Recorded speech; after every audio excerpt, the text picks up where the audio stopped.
Okay मालिक, good afternoon. Hopefully everybody is मतलब everybody is doing good. Okay, तो सबके पास सारा काम अच्छे से चल रहा होगा मालिक। The next concept which we are pending, एक बार मैं वो अपडेट कर लेता हूँ। Okay, and with respect to the revision of this particular complete chapter, मैं थोड़ा सा लास्ट में करता हूँ। ओके, तो what we have done already in the previous lecture was we have completed the joint audit also now. Okay, तो joint audit भी खत्म हो गया। अभी अपन पेंडिंग है cost audit and non compliance है। तो सबसे पहले कॉस्ट ऑडिट के पोर्शन को खत्म करते हैं, नॉन कंप्लायंस खत्म करते हैं, और यही वीडियो के कंटिन्यूएशन में I will be completing the chapter 14 जो बैलेंस स्टैंडर्ड है। ओके, तो यही वीडियो के कंटिन्यूएशन में, और उसके बाद जितना कुछ बचेगा वो एक नेक्स्ट वीडियो के स्टार्टिंग पॉइंट में अपन कवर करेंगे। तो सबसे पहले कॉस्ट ऑडिट के बारे में बता दूं। ओके, तो सबसे पहले अपन कॉस्ट ऑडिट का देख लेते हैं मालिक। कॉस्ट ऑडिट के सिनेरियो में how much things we need to cover. Okay, वैसे कॉस्ट ऑडिट का सिनेरियो, कॉस्ट ऑडिट का चार्ट अपन देख लेते हैं मालिक। Cost audit, when we are discussing about cost audit के सीन में फर्स्ट कॉन्सेप्ट जो हम लोग कवर करेंगे दैट विल बी एप्लीकेबिलिटी। अब यहां पर आपको थोड़ा सा ध्यान देना होगा। यहां पर अपने पास तीन रूल है, रूल 3, रूल 4, रूल 5। ओके, यहां पर तीन रूल में अपने को एप्लीकेबिलिटी कवर है। अब ये एप्लीकेबिलिटी किसकी है सर?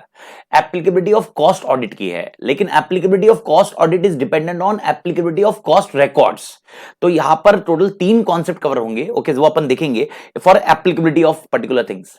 तो पहला पोर्शन हो गया आपका एप्लीकेबिलिटी। ओके, एप्लीकेबल किसको किसको एप्लीकेबल है? It is not applicable to everyone. Okay, दूसरा scenario general portion of cost audit. General portion of cost audit. Okay, ये पोर्शन जो है मतलब who can be the cost auditor, who can appoint the cost auditor. Okay, removal कैसे होगा, casual vacancy क्या होगा, वो किसको रिपोर्ट करेंगे, उनको कौन से फॉर्म भरने हैं, ये सारी चीजें जनरल पोर्शन में अपन कवर करेंगे। बहुत छोटा पोर्शन है, मैं इसका एक चार्ट बना दूंगा, वो चार्ट आप अच्छे से देख लेना, वो चार्ट के थ्रू आपका फोकस पूरा हो जाएगा।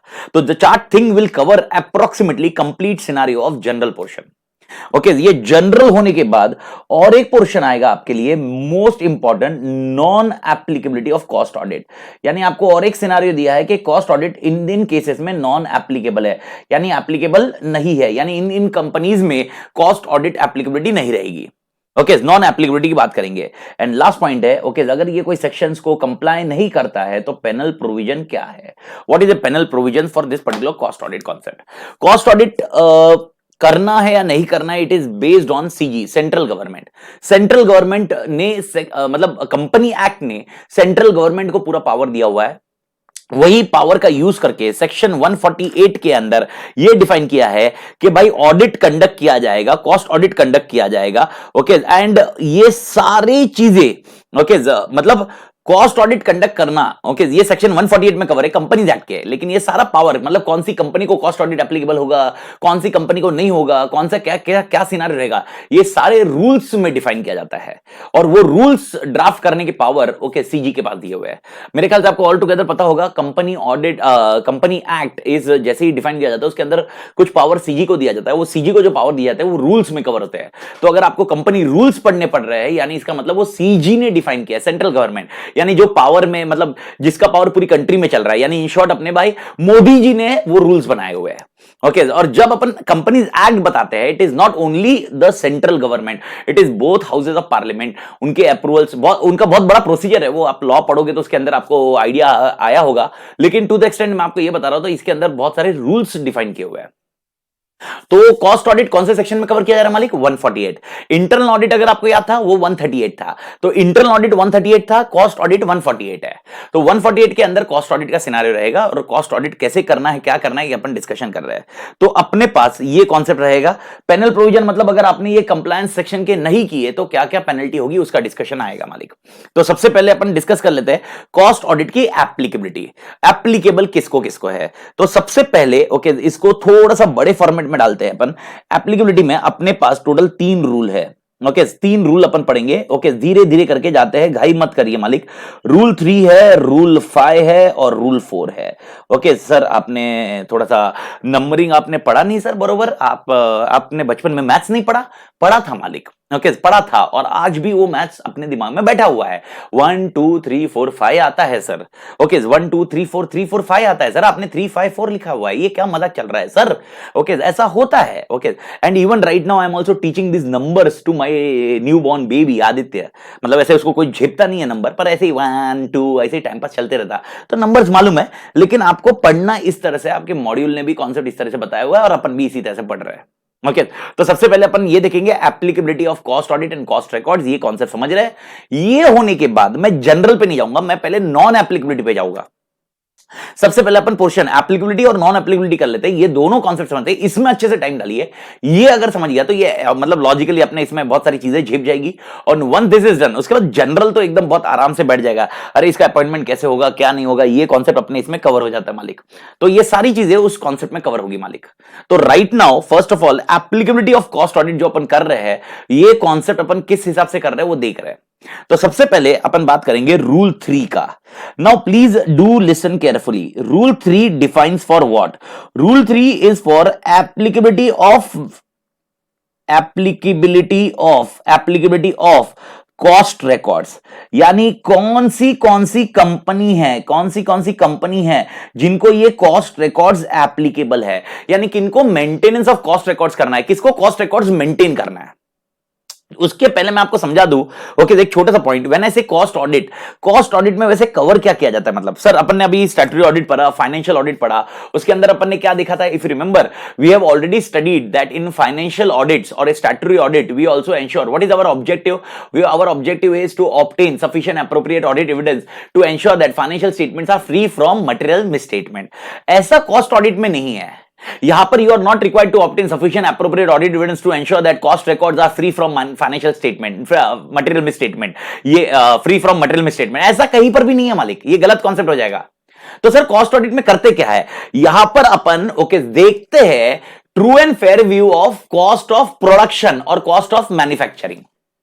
जो आपने कॉस्ट ऑफ प्रोडक्शन बताया है या कॉस्ट ऑफ मैन्युफैक्चरिंग बताया है, क्या वो ट्रू एंड फेयर व्यू है? क्या आपने वो कॉस्ट ऑफ प्रोडक्शन या कॉस्ट ऑफ मैन्युफैक्चरिंग जब कैलकुलेट किया था, क्या वो सही तरह से कैलकुलेट किया है कि नहीं? This is what a concept covered in cost audit. तो मालिक अपने दिमाग में डालिए, जब भी अपन फाइनेंशियल ऑडिट करते हैं तो हम लोग क्या चेक करते हैं, whether the financial statements are free from material misstatement. In cost audit हम लोग क्या कवर करते हैं, वेदर द कॉस्ट रिकॉर्ड्स मत बोलना, वो कॉस्ट रिकॉर्ड्स के ऊपर अपना डिस्कशन नहीं होगा, whether the cost of production और cost of manufacturing is true and fair. यानी यहां पर अपना ऑडिट का मेन टारगेट क्या है, कॉस्ट ऑफ प्रोडक्शन और manufacturing. We are not interested in cost records. Okay लेकिन कॉस्ट रिकॉर्ड्स के हिसाब से ही तो अपने को समझेगा cost of production and cost of manufacturing क्या है। इसीलिए यहां पर अपने को स्टार्टिंग में यह समझना पड़ेगा कॉस्ट रिकॉर्ड्स किसको किसको मेंटेन करना पड़ता है, which are the companies which need to be maintain, who need to maintain the cost records. वापस मैं समझा रहा हूं, in cost audit we don't check cost records, we don't say that cost records are true and fair, please do understand. तो what we say in cost audit मालिक, in cost audit we say whether the cost of production is true और fair, whether the cost of manufacturing is true and fair. तो cost audit में हम लोग cost of production पे बात करेंगे, लेकिन कॉस्ट ऑफ प्रोडक्शन मालूम कैसे पड़ेगा, वो कॉस्ट रिकॉर्ड से मालूम पड़ेगा। तो हम लोग कॉस्ट रिकॉर्ड्स को हम लोग कहीं पर भी नहीं बोल रहे हैं, कॉस्ट रिकॉर्ड्स को हम लोग कहीं पर भी नहीं बोल रहे कि भाई ये सही है या गलत है, लेकिन हम लोग ये बोल रहे हैं कॉस्ट ऑफ प्रोडक्शन के लिए कॉस्ट रिकॉर्ड चेक करने जरूरी है मालिक। तो मालिक यहां पर अपन ने जो पॉइंट खत्म किया, तो अभी अपन रूल 3 में ये पढ़ रहे हैं कौन सी कंपनीज को कॉस्ट रिकॉर्ड्स मेंटेन करना पड़ेगा। ओके एंड वापस दिस इज रूल 3। तो अगर जैसे ही मालूम पड़ रहा है रूल है तो सेक्शन नहीं है, यानी ये रूल किसने ड्राफ्ट किए होंगे, सीजी ने।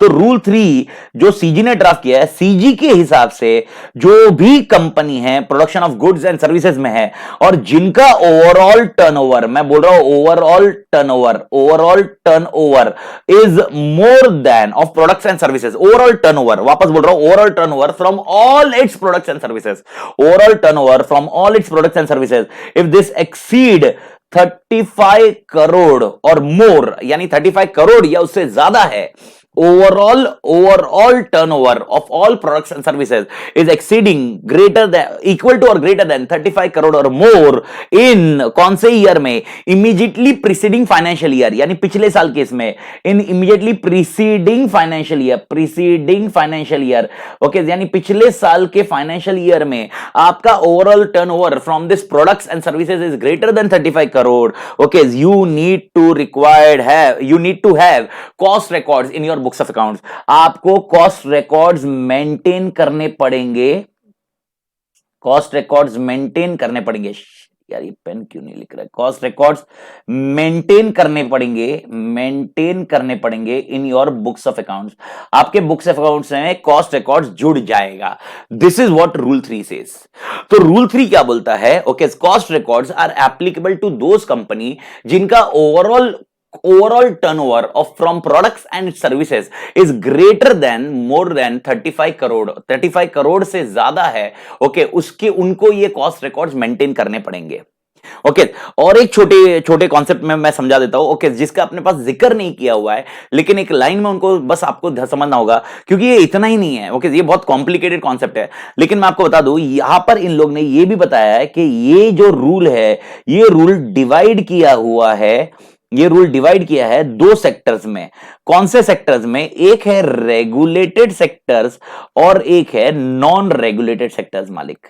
एक है रेगुलेटेड सेक्टर्स और एक है नॉन रेगुलेटेड सेक्टर्स मालिक। एक है रेगुलेटेड सेक्टर्स, एक है नॉन रेगुलेटेड सेक्टर्स। अब सर ये रेगुलेटेड सेक्टर्स और नॉन रेगुलेटेड सेक्टर्स क्या होते हैं? ओके, देखो ये सीजी ने डिफाइन किया हुआ कि ये कंपनी, ये क्लास ऑफ कंपनी रेगुलेटेड होगी, ये class of company non regulated होगी। क्या सर हमें ये रेगुलेटेड नॉन रेगुलेटेड याद रखना है? आंसर इज नो, आपके सिलेबस में कवर ही नहीं है। रेगुलेटेड सेक्टर्स कौन से हैं, नॉन रेगुलेटेड सेक्टर्स कौन से हैं, ये सिलेबस में कवर नहीं है। लेकिन थोड़ी सी क्लैरिटी के लिए मैं आपको बता रहा हूं, थोड़ी सी क्लैरिटी के लिए मैं आपको समझा रहा हूं। प्लीज डू अंडरस्टैंड ये पॉइंट को, क्योंकि इसकी वजह से मेरे को कॉस्ट ऑडिट का आंसर इंपैक्ट होगा, इसीलिए मुझे ये समझाना जरूरी है। ओके, तो रेगुलेटेड सेक्टर एग्जांपल आपको अगर याद भी रखना है तो आंसर बहुत लॉजिकली इजी है, क्योंकि रेगुलेटेड सेक्टर सिर्फ 6 है और इसके अलावा जो भी है वो नॉन रेगुलेटेड सेक्टर्स है। ओके, तो एग्जांपल में बता रहा हूं, टेलीकॉम इंडस्ट्री रेगुलेटेड सेक्टर्स में जाता है, टेलीकॉम इंडस्ट्री रेगुलेटेड सेक्टर में जाता है। Sir power industry regulated sector में जाता है, पावर जब मैं बोल रहा हूं electricity. Sir petrol industry regulated sector में जाता है। ड्रग्स एंड फार्मास्यूटिकल, ये ड्रग्स मतलब चरस गांजा नहीं रहे, ओके, वो तो अपन बिजनेस कर ही नहीं सकते भाई।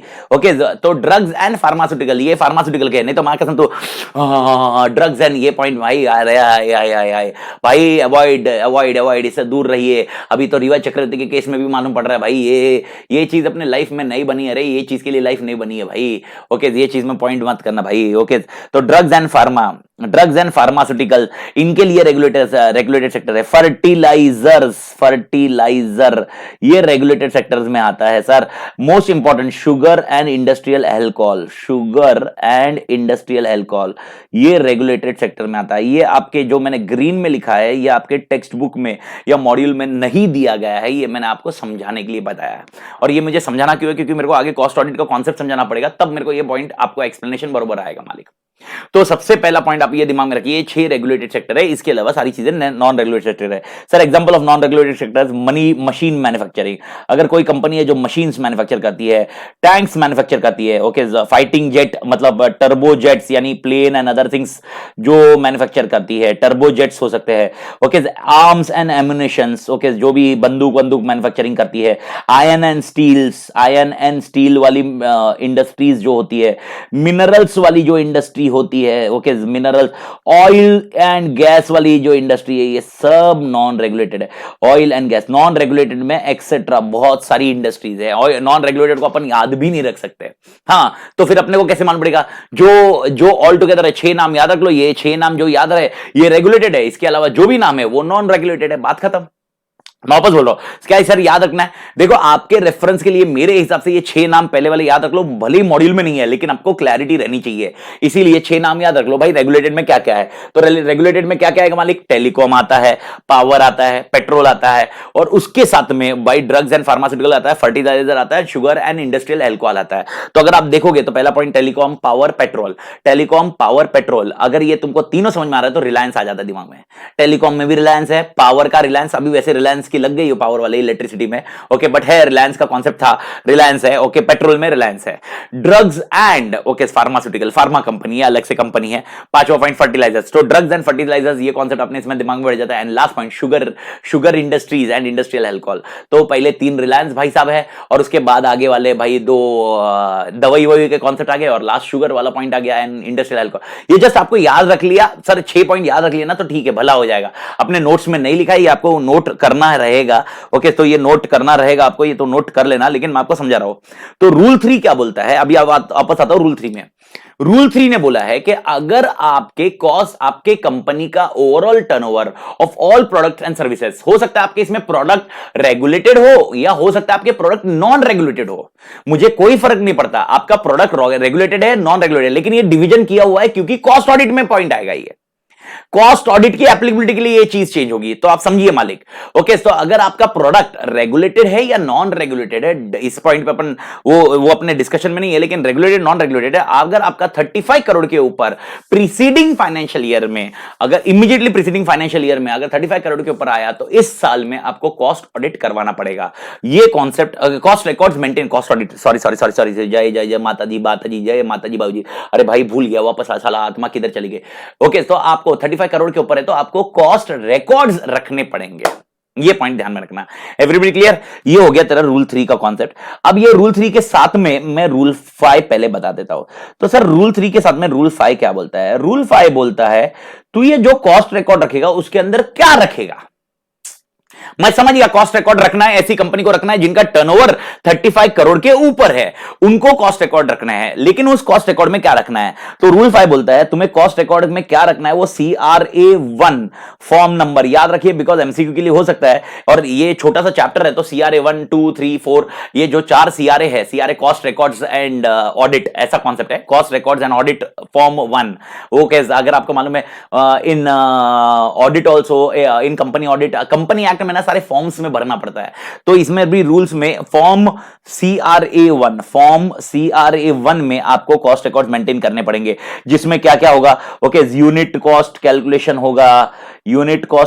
होगा, कॉस्ट ऑफ सेल्स होगा, कॉस्ट ऑफ सेल्स बनाना पड़ेगा, प्रॉफिट मार्जिन आपको बनाना पड़ेगा, for each product, her product के लिए प्रॉफिट मार्जिन बनाना पड़ेगा। Profit margin okay on monthly, quarterly, half yearly and annual basis. Okay, यानी आपको मंथली भी बनाना पड़ेगा, क्वार्टरली भी बनाना पड़ेगा, हाफ ईयरली भी बनाना पड़ेगा, एनुअल बेसिस पे बनाना पड़ेगा। Okay, for each financial year on okay monthly, quarterly और हाफ ईयरली और एनुअल बेसिस, यानी ये चारों बनाने, मतलब 4 में से एक ऑप्शन आप सिलेक्ट कर सकते हो। अगर आप मंथली बना रहे हो तो मंथली बनाइए, हाफ ईयरली बना रहे हो तो हाफ ईयरली बनाइए, क्वार्टरली बना रहे हो तो क्वार्टरली बनाइए, एनुअली बनाइए तो एनुअली बनाइए, बट फाइनेंशियल ईयर के लिए बनाना पड़ेगा। ओके, तो सर ऐसा हो सकता है मैं पूरे बुक्स एक फाइनेंशियल ईयर के हिसाब से बनाऊं, बनाइए। ओके, मंथली बना सकते हैं, बनाइए, आपके विषय, इट इज और एंड नहीं है ये। तो भाई रूल 5 क्या बोलता है? जिस रूल 3 में जो जो कंपनी आती है उनको कॉस्ट रिकॉर्ड जो मेंटेन करने होंगे वो CRA1 फॉर्म के हिसाब से जो जो लिस्ट होगी उसमें मेंटेन करने पड़ेंगे, जिसके अंदर कुछ नाम अपने मॉड्यूल ने दिए हैं। ओके, जैसे कॉस्ट ऑफ प्रोडक्शन आ गया, यूनिट कॉस्ट आ गया, कॉस्ट ऑफ सेल्स आ गया, प्रॉफिट मार्जिन आ गया, ये मेंटेन करना पड़ेगा वो फाइनेंशियल ईयर के लिए, जिस फाइनेंशियल ईयर में रिकॉर्ड्स एप्लीकेबल है वो फाइनेंशियल ईयर के लिए मेंटेन करना पड़ेगा। और उसके अंदर जो आपके कॉस्ट रिकॉर्ड्स मेंटेन किए जाएंगे वो आप मंथली रखो, ओके, क्वार्टरली रखो, हाफ ईयरली रखो या ईयरली रखो, ये आपका कॉस्ट है, ये आपका कॉन्सेप्ट है। यहां पर हम कंपल्शन नहीं डालते कि आपको मंथली रखना है, और कॉन्सेप्ट है। ओके, तो मैंने वो शायद एंड बोला, पर वो मतलब इन चारों में से एक सिलेक्ट करिए आप, बस दैट्स इट। हो सकता है आप मंथली रखिए, कोई प्रॉब्लम नहीं, नो इशू, बात खत्म, दैट्स इट। ये कॉन्सेप्ट आपके लिए आ जाता है, दैट्स इट। ये हो गया तेरा रूल 5 खत्म हो गया। ओके, अब आते हैं अपने रूल 4 में। अब आया अपना मेन तगड़ेबाज जो अपने लिए बहुत तोड़ एप्लीकेबल है, अपने लिए एप्लीकेबल मतलब बहुत इंपॉर्टेंट क्वेश्चन है अपने सिलेबस में। अब आता है रूल 4। रूल 4 बोलता है कॉस्ट ऑडिट के बारे में।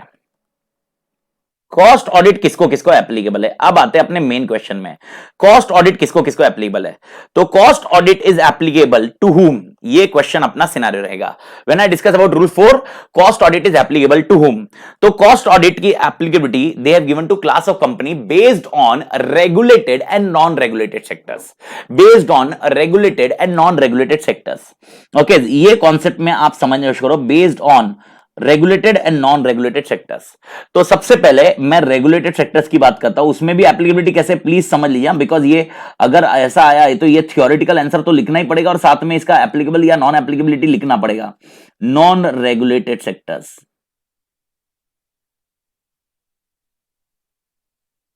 ओके। अब cost audit applicable to regulated sector कैसे होगा, cost audit applicable to regulated sectors कैसे होगा, ये आप समझना शुरू करो, प्लीज अंडरस्टैंड। ओके, एक बार ये पहले खत्म कर लो, उसके बाद मैं नॉन एप्लीकेबिलिटी बता देता हूं। ये खत्म होने के बाद एक साथ में ये कॉपी कर लेना, 2 चार्ट में पूरा चैप्टर खत्म हो, ये पोर्शन पूरा खत्म हो जाएगा सिर्फ 2 चार्ट में। 2 चार्ट मतलब ये जो मैं अभी जैसे बना रहा हूं ये ऐसे बन जाएगा, ये 2 चार्ट में पूरा पूरा ये स्ट्रक्चर खत्म हो जाएगा, पूरा कॉस्ट ऑडिट खत्म हो जाएगा। बस ये पॉइंट है कि थोड़ा सा बनाने में टाइम जाता है, तो थोड़ा सा आप ध्यान दीजिए। ओके, रेगुलेटेड सेक्टर में कैसे बोला गया है, ओके, ये सेक्टर को अपने कॉस्ट रिकॉर्ड को ऑडिट करना पड़ेगा अगर अगर अगर 2 condition,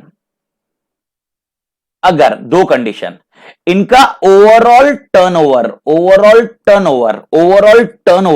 from all it's products and services is greater than 50 crore. पिछले साल का overall turnover from all it's products and services, okay, is greater than 50 crore. And बोल रहा हूं, एंड ये सबसे इंपॉर्टेंट चीज है, एंड यार पेन खराब नहीं होना चाहिए, अभी मेरा दिमाग खराब हो जाएगा। And the aggregate turnover of individual product and services, the aggregate turnover from individual product and services, the aggregate turnover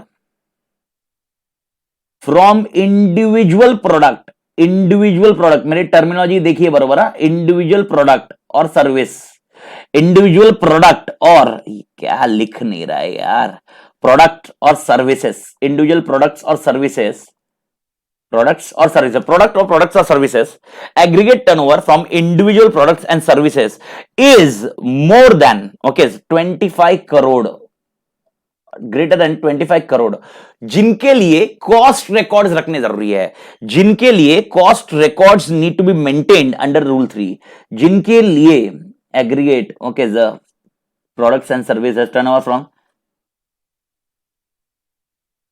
products and services whose cost records need to be maintained, एक सेकेंड इसको थोड़ा सा, cost records need to be maintained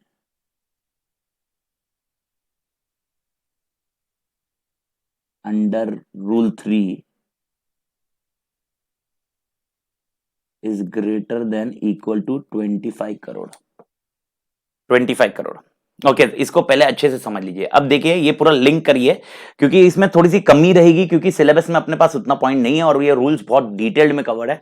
चाहिए तो आप ICAW के वो अगर आपको डिटेल पढ़ना रहा तो उसमें आप देख सकते हो। ओके, देखिए क्या बोलता है ये, कॉस्ट ऑडिट एप्लीकेबल कब होगा। रूल 4 क्या बोलता है, रूल 4 बोलता है क्या आपका रेगुलेटेड सेक्टर है, आपका आंसर आएगा यस। तो अब मेरा क्वेश्चन है, क्या आपका एग्रीगेट टर्नओवर पिछले साल का, इस साल में अपने को देखना है ऑडिट है कि नहीं एप्लीकेबल, पिछले साल का क्या 50 करोड़ के ऊपर गया है, आपका आंसर है यस।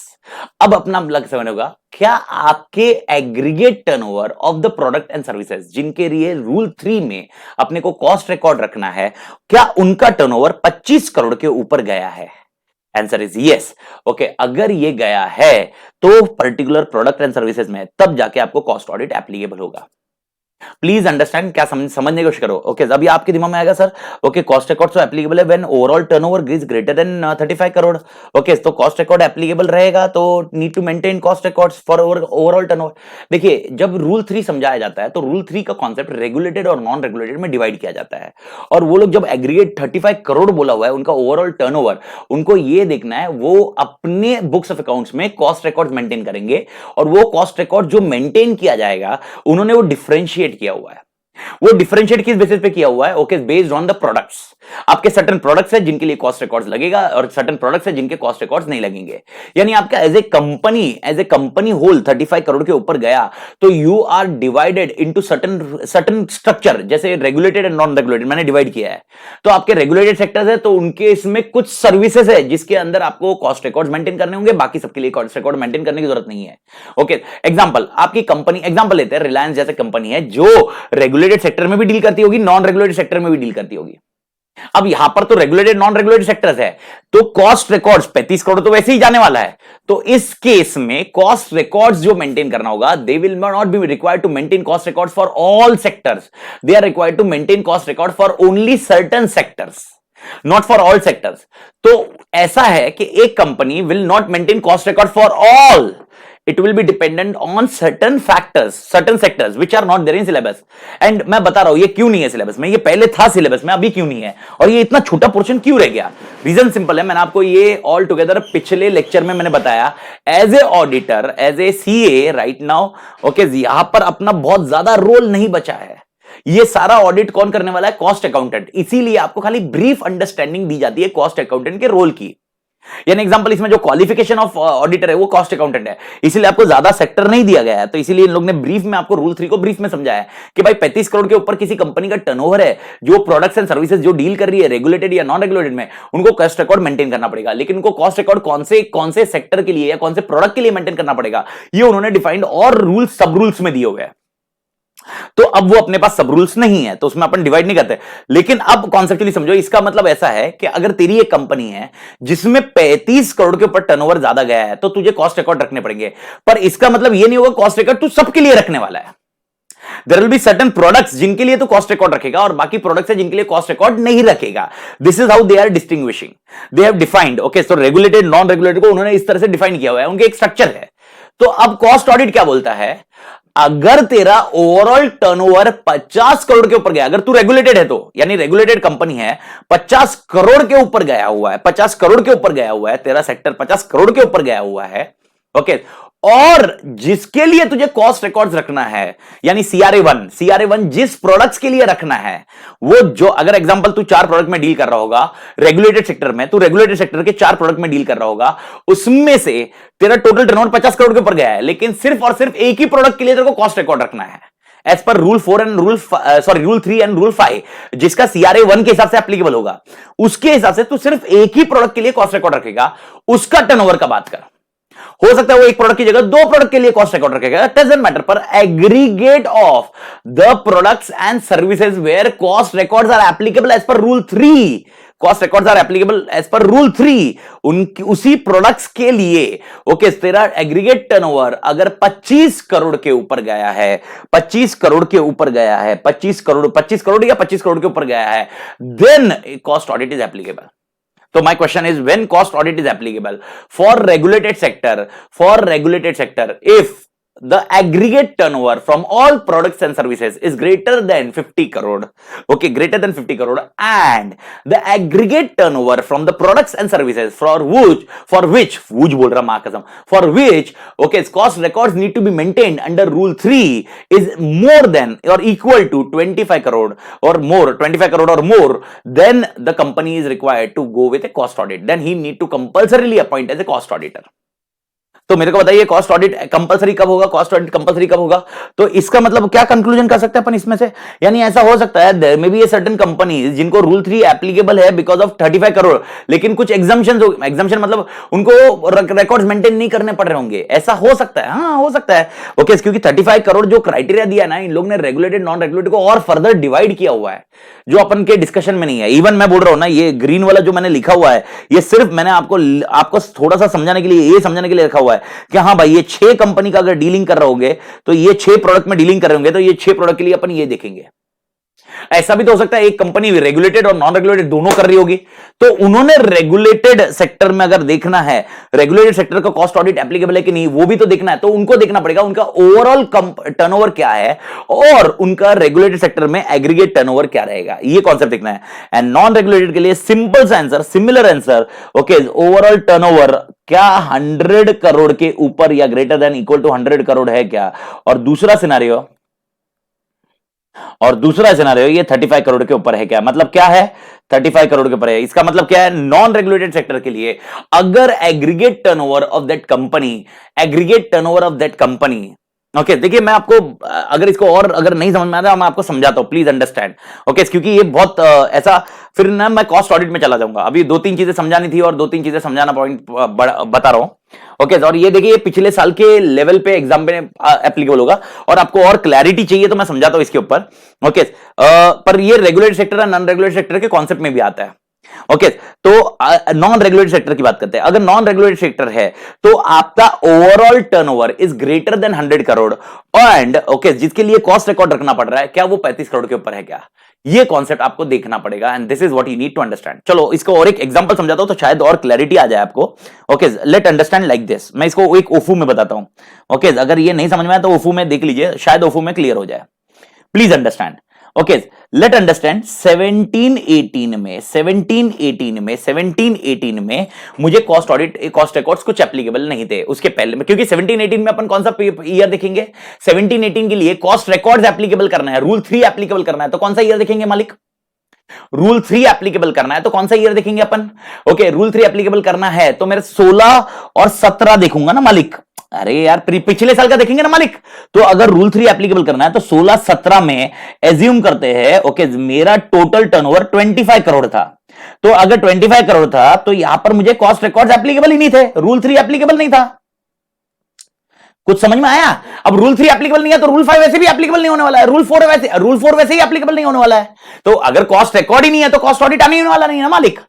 तो 1718 में ओके रूल 3 एप्लीकेबल नहीं है। ओके ये समझ में सबको आ गया, ठीक है। अब एज्यूम करते हैं 1718 में 40 करोड़ का टर्नओवर हुआ, 40 करोड़ का टर्नओवर हुआ। Everybody clear? ओके अब मेरे को बताओ ओके 18-19 में क्या cost audit cost records applicable है? क्या मुझे rule 3 of cost records applicable है? Answer is yes, because of 35 crore.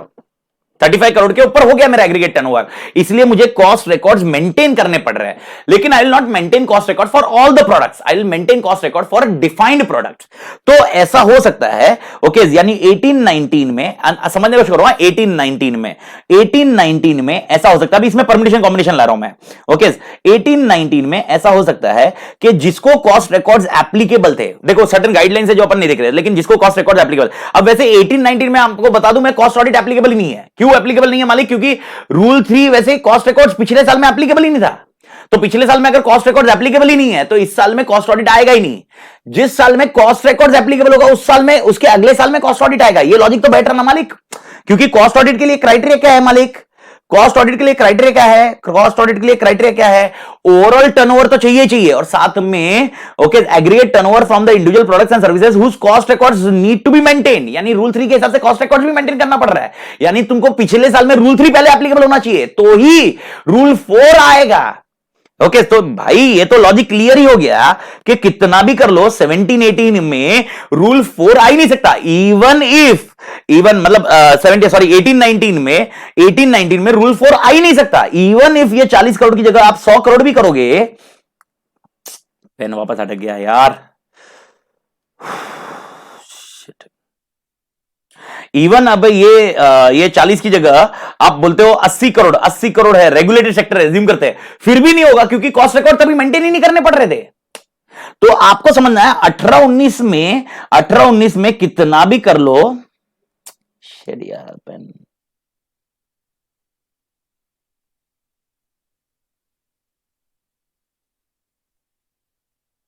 Assume करते हैं 17-18 में 17-18 में 40 करोड़ का कॉन्सेप्ट था, 40 करोड़। तो 18-19 में मुझे रूल 3 एप्लीकेबल हुआ। Everybody clear?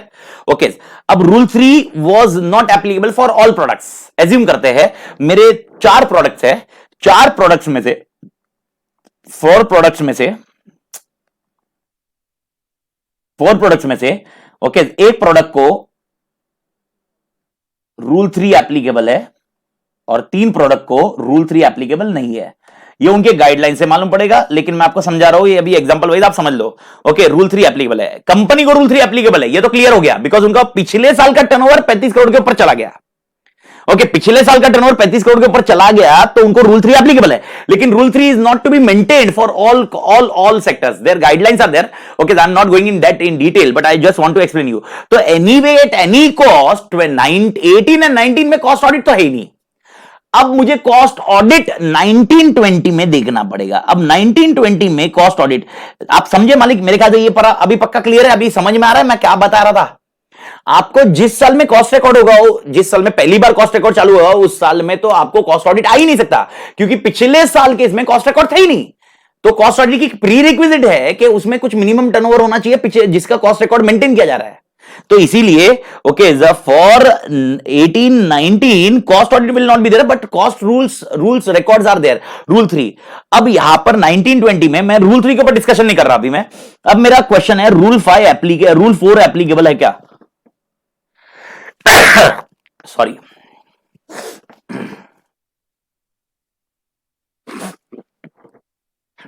इससे कोरोना तुम्हारे इधर, अगर कोरोना फैलेगा नहीं। Okay, and this is mainly because of AC and other things, AC लगाना पड़ रहा है एंड अदर थिंग्स, ये सब इंपैक्ट है बिकॉज वो पैक रूम में एंड अदर थिंग्स हो रहा है।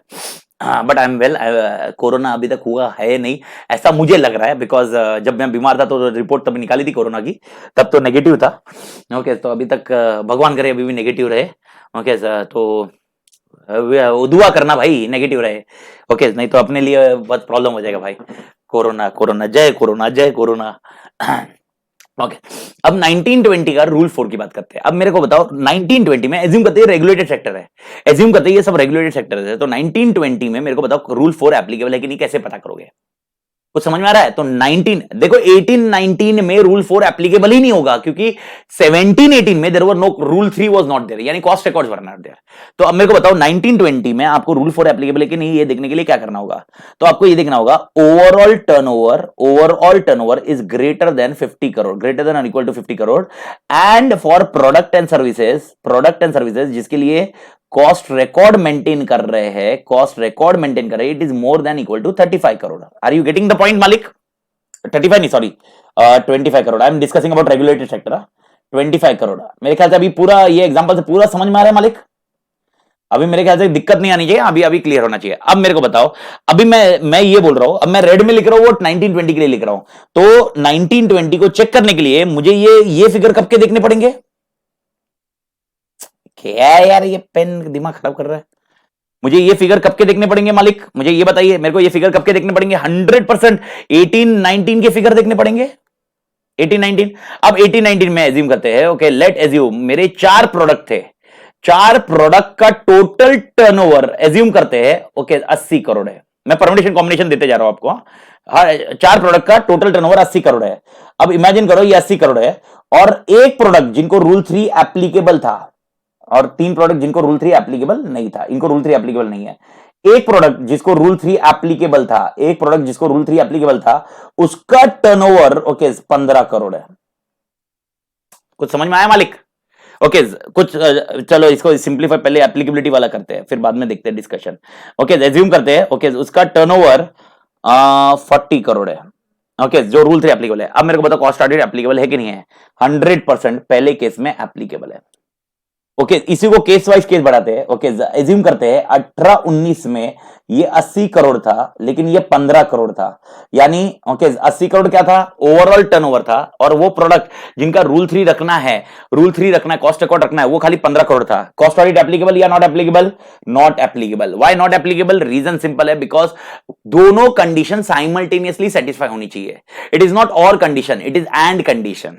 उसी तरह से अगर एज्यूम करते हैं ये 40 करोड़ है और ये 35 करोड़ है, okay then also not applicable, क्योंकि 25 करोड़ के ऊपर चला गया सेकंड स्लैब, लेकिन पहला स्लैब 50 करोड़ के ऊपर जाना चाहिए था। This is what you need to understand. ये है कॉस्ट ऑडिट की रिक्वायरमेंट, और मेरे ख्याल से अभी आपको पूरा स्ट्रक्चर समझ में आना चाहिए, और इसके बाद भी नहीं समझा तो छोड़ देने का सिलेबस, ज्यादा टेंशन नहीं लेगा, इसका मतलब एग्जाम में नहीं आने वाला है, क्योंकि अपने को समझ में नहीं आ रहा है। जब अपने को कोई चीजें समझ में नहीं आती, 101% एग्जाम में नहीं आने वाला। भगवान चाहता ही है तू समझ मत, इसमें टाइम मत वेस्ट कर, तो समझने में टाइम पास मत कर। ओके, भगवान चाहता है कि तू इसको भूल जा, and there is some concept of god. भगवान है भाई, भगवान अभी इतना समझा नहीं, समझाना छोड़ देने का।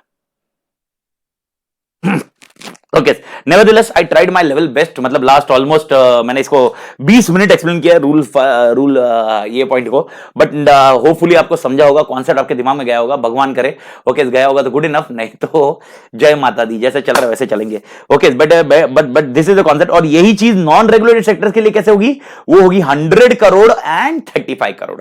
100 करोड़ ओवरऑल टर्नओवर होगा और 35 करोड़ इंडिविजुअल प्रोडक्ट का टर्नओवर होगा। ओके, इंडिविजुअल प्रोडक्ट जब मैं बोल रहा हूं, प्रोडक्ट्स भी हो सकते हैं जिनके लिए रूल 3 एप्लीकेबल है। यानी एग्जांपल, ये जैसे मैंने बोला कि एक प्रोडक्ट को ही रूल 3 एप्लीकेबल था, हो सकता है 3 प्रोडक्ट को रूल 3 एप्लीकेबल है और एक प्रोडक्ट को एप्लीकेबल नहीं है, तो 3 प्रोडक्ट का टोटल 35 करोड़ के ऊपर, 25 करोड़ के ऊपर जाना चाहिए, 35 करोड़ के ऊपर, either of regulated and non regulated, whatever it may B. तो मेरे को बताइए, ओके, क्या सीन है, कॉस्ट रिकॉर्ड्स कब मेंटेन करना है? अगर पिछले साल 35 करोड़ के ऊपर टर्नओवर हुआ तो कॉस्ट रिकॉर्ड मेंटेन किया जाएगा।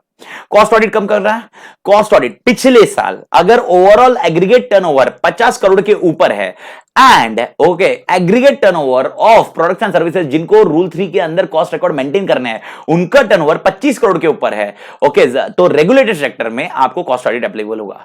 नॉन रेगुलेटेड सेक्टर में अगर पिछले साल overall turnover is greater than 100 crore and for the product and service for which cost record need to be maintain वो 35 करोड़ के ऊपर है, then the concept of okay ये पॉइंट आएगा with respect to non regulated sector में cost audit applicable है मालिक।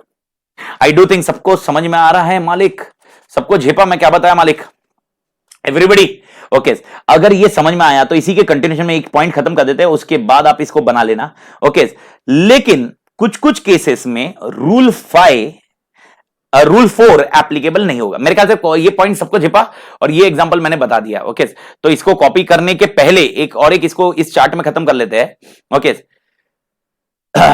अभी यार मैं इसके नीचे बनाने का था, ये नीचे ये बना दिया, ठीक है, मैं इसको ये करता हूं।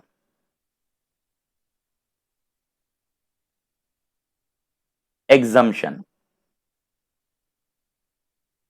देर are certain class of companies जिनका टर्नओवर ये फिगर्स में बैठ रहा है, टर्नओवर ये फिगर में बैठ रहा है, यानी ये फिगर में टर्नओवर बैठ रहा है मालिक, ये रेगुलेटेड सेक्टर में 50 करोड़ के ऊपर चला गया है, 25 के ऊपर भी चला गया है, ये फिगर में बैठ रहा है। नॉन रेगुलेटेड में 100 के ऊपर चला गया है, 35 करोड़ के ऊपर चला गया है, बैठ रहा है, फिगर में बैठ रहा है, पिछले साल के फिगर में बैठ रहा है। लेकिन अगर ये कंपनी इवन रूल 3 में कॉस्ट रिकॉर्ड्स मेंटेन कर रही होगी, okay, which is covered under rule 3 है, ओके, मतलब कॉस्ट रिकॉर्ड्स मेंटेन कर रही है। रूल देखो, रूल 4 एप्लीकेबल किसको होगा? जो रूल 3 एप्लीकेबल होगा तो रूल 4 एप्लीकेबल होगा, ये तो लॉजिक सबके बैठ गया। अगर रूल 3 एप्लीकेबल ही नहीं है तो रूल 4 का लॉजिक मत लगाओ ना, तो रूल 3 एप्लीकेबल होने के बाद रूल 4 आएगा, ये तो कंडीशन है। यानी अपन ये बोल रहे हैं ऐसी कंपनी है जिसको रूल 3 एप्लीकेबल है, लेकिन वो ये 3 चीज में से एक चीज कर रही है, तो उनको कॉस्ट ऑडिट रूल 4 एप्लीकेबल नहीं होगा। क्या क्या? पहला, उनका मेजर रेवेन्यू एक्सपोर्ट से आ रहा है और फॉरेन एक्सचेंज जो टोटल रेवेन्यू है उसमें से 75% ये से ज्यादा टोटल रेवेन्यू वो फॉरेन एक्सचेंज में आ रहा है। यार लिखने में टोटल रेवेन्यू वो फॉरेन एक्सचेंज में आ रहा है, टोटल रेवेन्यू वो फॉरेन एक्सचेंज में आ रहा है। देख भाई यार, पेन आज दिमाग मत खराब कर मेरे भाई, फॉरेन एक्सचेंज में आ रहा है। क्या समझे इसका मतलब? इसका मतलब ये है मालिक, ओके, जैसा हो सकता है, ओके, यानी एग्जांपल ये वाले सेक्टर में लेते हैं, ये पहले वाले सेक्टर में, ये पहले वाला सेक्टर इज दिस कॉस्ट, ये वाले इसमें आपने लिखा ना कॉस्ट ऑडिट एप्लीकेबल है, ओके, ये देखोगे तो पहले वाले में कॉस्ट ऑडिट एप्लीकेबल लिखा है। लेकिन अगर ये कंपनी का 80 करोड़ जो है वो मेजॉरिटी पॉइंट एक्सपोर्ट से आ रहा है, जरूरी नहीं 100% एक्सपोर्ट कर रहा है, 100% एक्सपोर्ट कर रहा है, उस रेवेन्यू ऑफ फॉर एक्सपोर्ट मतलब कितना होना चाहिए एक्सपोर्ट? 75% से ज्यादा, 75% एंड 75% से ज्यादा ऐसा नहीं है, 75% से ज्यादा, 75% से ज्यादा एक्सपोर्ट से आ रहा है, then cost audit is not applicable. यानी अगर मैं बोलूं इस केस में, अगर मैं आपको और थोड़ा सा फिगर चेंज करूं और मैं आपको बताऊं, भाई मेरे तू ऐसा क्यों हो रहा है? लैपटॉप को क्या भगवान जाने यार, मैं टैब वैब ढूंढ के पक गया हूं। अगर इधर मैं लिखता हूं, ओके, अगर 80 करोड़ है अपना जो टर्नओवर है उसका 75%, यानी 80 करोड़ का मल्टीप्लाई बाय 75% 75% से ज्यादा होना चाहिए, 75% से ज्यादा होना चाहिए। और पेन मालिक, एक मिनट, पेन को मैं ठीक करता हूँ। तो मालिक तो 80 करोड़ जो अपना ओवरऑल टर्नओवर है, ओके, जो टोटल टर्नओवर है आपका, टोटल रेवेन्यू जो आ रहा है आपको, उसमें से 75% से ज्यादा रेवेन्यू आपको ओके फॉरेन एक्सचेंज में लाना है। फॉरेन एक्सचेंज में, एक्सपोर्ट से अगर इंडियन रुपीज ही मिल रहा है तो नहीं मतलब है। ओके, ये ध्यान रखना, आपको एक्सचेंज, फॉरेन एक्सचेंज आना चाहिए। तो एग्जांपल, अभी इस केस में 80 करोड़ आया है और 80 करोड़ का, वापस पेन का प्रॉब्लम आ रहा है यार, इतना देर, 80 करोड़ आया मालिक, 80 करोड़ आया और 80 करोड़ का 75% से ज्यादा अगर फॉरेन एक्सचेंज में मिला होगा, फॉरेन एक्सचेंज में मिला होगा, तो फिर then you are exempt from cost audit, not from cost records, cost audit. This particular is not applicable to cost audit. Example, 60 crore से ज्यादा revenue you should received in foreign exchange, that is your first exemption limit. ये है आपकी exemption limit. Okay, यानी ये exemption, वापस बोल रहा हूं, ये एग्जम्पशन किसको एप्लीकेबल है? जिनको रूल 3 एप्लीकेबल है। ओके, एंड रूल 4 में उनको कॉस्ट ऑडिट एप्लीकेबल हो सकता है, लेकिन अगर ये क्राइटेरिया है तो उनको एक कॉस्ट ऑडिट करने की जरूरत नहीं है। कॉस्ट रिकॉर्ड नहीं रखने की जरूरत है, ऐसा मैंने बोला नहीं है। कॉस्ट ऑडिट की जरूरत नहीं है। दूसरा, अगर ये लोग एसईजेड में ऑपरेट कर रहे हैं तो इनको कॉस्ट ऑडिट करने की जरूरत नहीं है, स्पेशल इकोनॉमिक जोन। तो पहला पॉइंट, एक्सपोर्ट ओरिएंटेड यूनिट जैसा कॉन्सेप्ट हुआ। पहला पॉइंट आपके लिए ऐसे यूनिट्स है जो एक्सपोर्ट्स करता होगा, ओके, और वहां पर 75% से ज्यादा टोटल रेवेन्यू जो इनको मिलता है वो फॉरेन एक्सचेंज में मिलता होगा। सेकंड पॉइंट, ओके, आपका बिजनेस जो ऑपरेट हो रहा है वो एसईजेड में ऑपरेट हो रहा होगा। एंड थर्ड कॉन्सेप्ट आपका ये है कि अगर आप कोई बिजनेस है जहां पर you are into generation of electricity, यानी आप जनरेशन ऑफ इलेक्ट्रिसिटी में हो, जनरेशन ऑफ इलेक्ट्रिसिटी यानी इलेक्ट्रिसिटी का बिजनेस है आपका, ओके, जनरेशन ऑफ इलेक्ट्रिसिटी है, and that is used only for captive consumption, that is used only for captive consumption. यानी आप इलेक्ट्रिसिटी जनरेट करने में काम कर रहे हो, आपका बिजनेस है वो जनरेशन ऑफ इलेक्ट्रिसिटी है, and it is used only for captive consumption. Now what is the meaning of captive consumption? यानी you are not selling this electricity to everyone, you are using, यानी आपका कोई business है, आपका कोई venture है, आपका एक पर्टिकुलर और एक सेक्टर है, और वो सेक्टर को इलेक्ट्रिसिटी की जरूरत पड़ती है, तो आपने इलेक्ट्रिसिटी का बिजनेस भी डाला हुआ है, और वो इलेक्ट्रिसिटी का बिजनेस जनरेट करता है और आप ही के बिजनेस को वो इलेक्ट्रिसिटी बेचता है, बाकी और कहीं पर भी इलेक्ट्रिसिटी नहीं जाती है। It is use only for captive consumption, अपने लिए ही यूज की जा रही है। देन ओके, ओनली, वापस मैं बोल रहा हूं, it is use only for captive consumption. If electricity sold to the outsiders, if electricity selled, मतलब बाहर बेचा गया है, तो भाई ये कॉन्सेप्ट एप्लीकेबल नहीं होगा। यहां पर आप जनरेशन ऑफ इलेक्ट्रिसिटी में हो और आप ये कैप्टिव कंजम्पशन में हो। These are the three things when your cost audit is not applicable. तो explain the circumstances where cost audit is not applicable. There are three circumstances where cost audit is not applicable. First circumstances where there is an export and 75% of total revenue is received in foreign exchange. Second, you are operating in special economic zone. And third, if you are into generation of electricity, you are having an electricity plant and you are into generation of electricity, and that electricity which is generated is used only for captive consumption. Captive consumption मतलब only for your business, within the business environment में use कर रहे हो। आप holding हो, subsidiary हो, doesn't matter, इससे कोई फर्क नहीं पड़ता, लेकिन आप अपने ही business में use कर रहे हो, आप बाकी में बेच नहीं रहे हो। This is called a concept of captive consumption of electricity. That is the concept where आपको यहाँ पर cost audit एप्लीकेबल नहीं होगा, आपको कॉस्ट ऑडिट करने की जरूरत नहीं है। That's it, this is what your concept is. और यहां पर आपका पहला सेट पूरा एंड होता है। यानी अगर आप देखोगे चार्ट में से मैंने क्या खत्म किया, आपको एप्लीकेबिलिटी खत्म कर दिया और नॉन एप्लीकेबिलिटी खत्म कर दिया।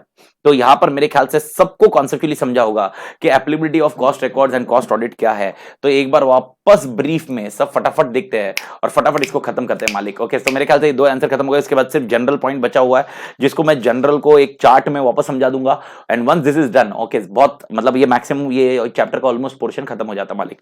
ओके, तो nevertheless, okay, let's start with this particular content, cost audit concept. Cost audit में सबसे पहले अपन ने क्या पढ़ा? एप्लीकेबिलिटी, रूल 3 एप्लीकेबल क्या बोलता है। ओके, तो ये पर्टिकुलर देखिए मालिक, ये पर्टिकुलर पोर्शन आपके दिमाग में रहना चाहिए, ये पर्टिकुलर पोर्शन आपके दिमाग में रहना चाहिए। ये सबसे तोड़ दिमाग में पॉइंट आएगा।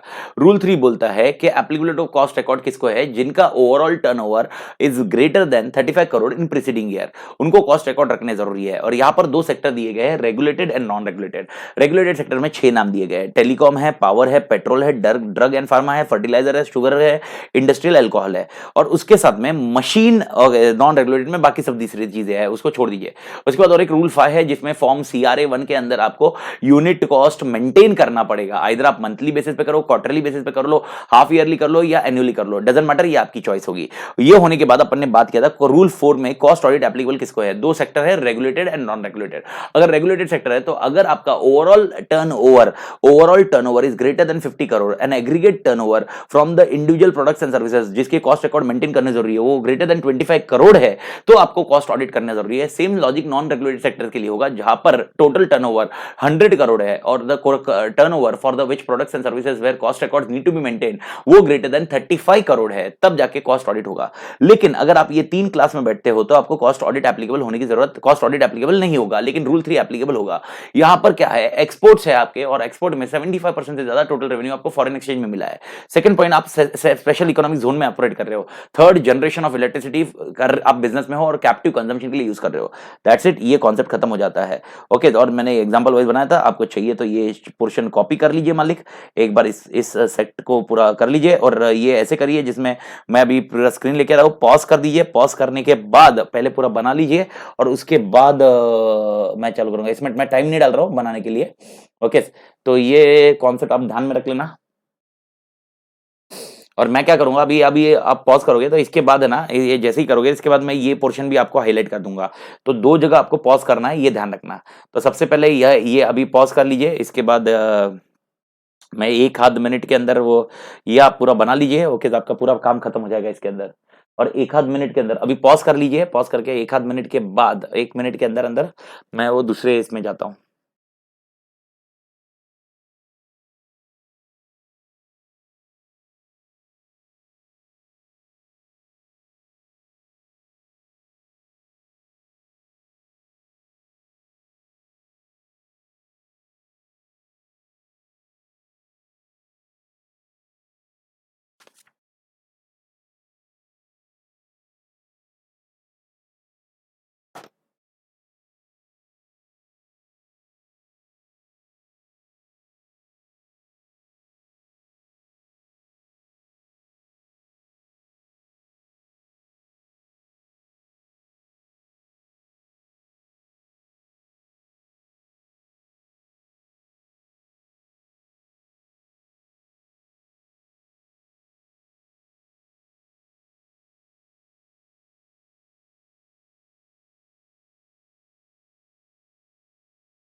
मालिक, अभी मैं वो नीचे वाला पोर्शन बता देता हूँ। ओके, तो अगर आपका अभी भी नहीं हुआ है तो आप थोड़ा सा बना लीजिए। अभी नीचे वाले पोर्शन को मैं हाईलाइट कर लेता हूँ, ये भी एग्जांपल बना लीजिए। आपको चाहिए तो लिख लीजिए, नहीं चाहिए तो मत लिखिए, आपकी मर्जी। वापस 1 डेढ़ मिनट इसको रख रहा हूँ।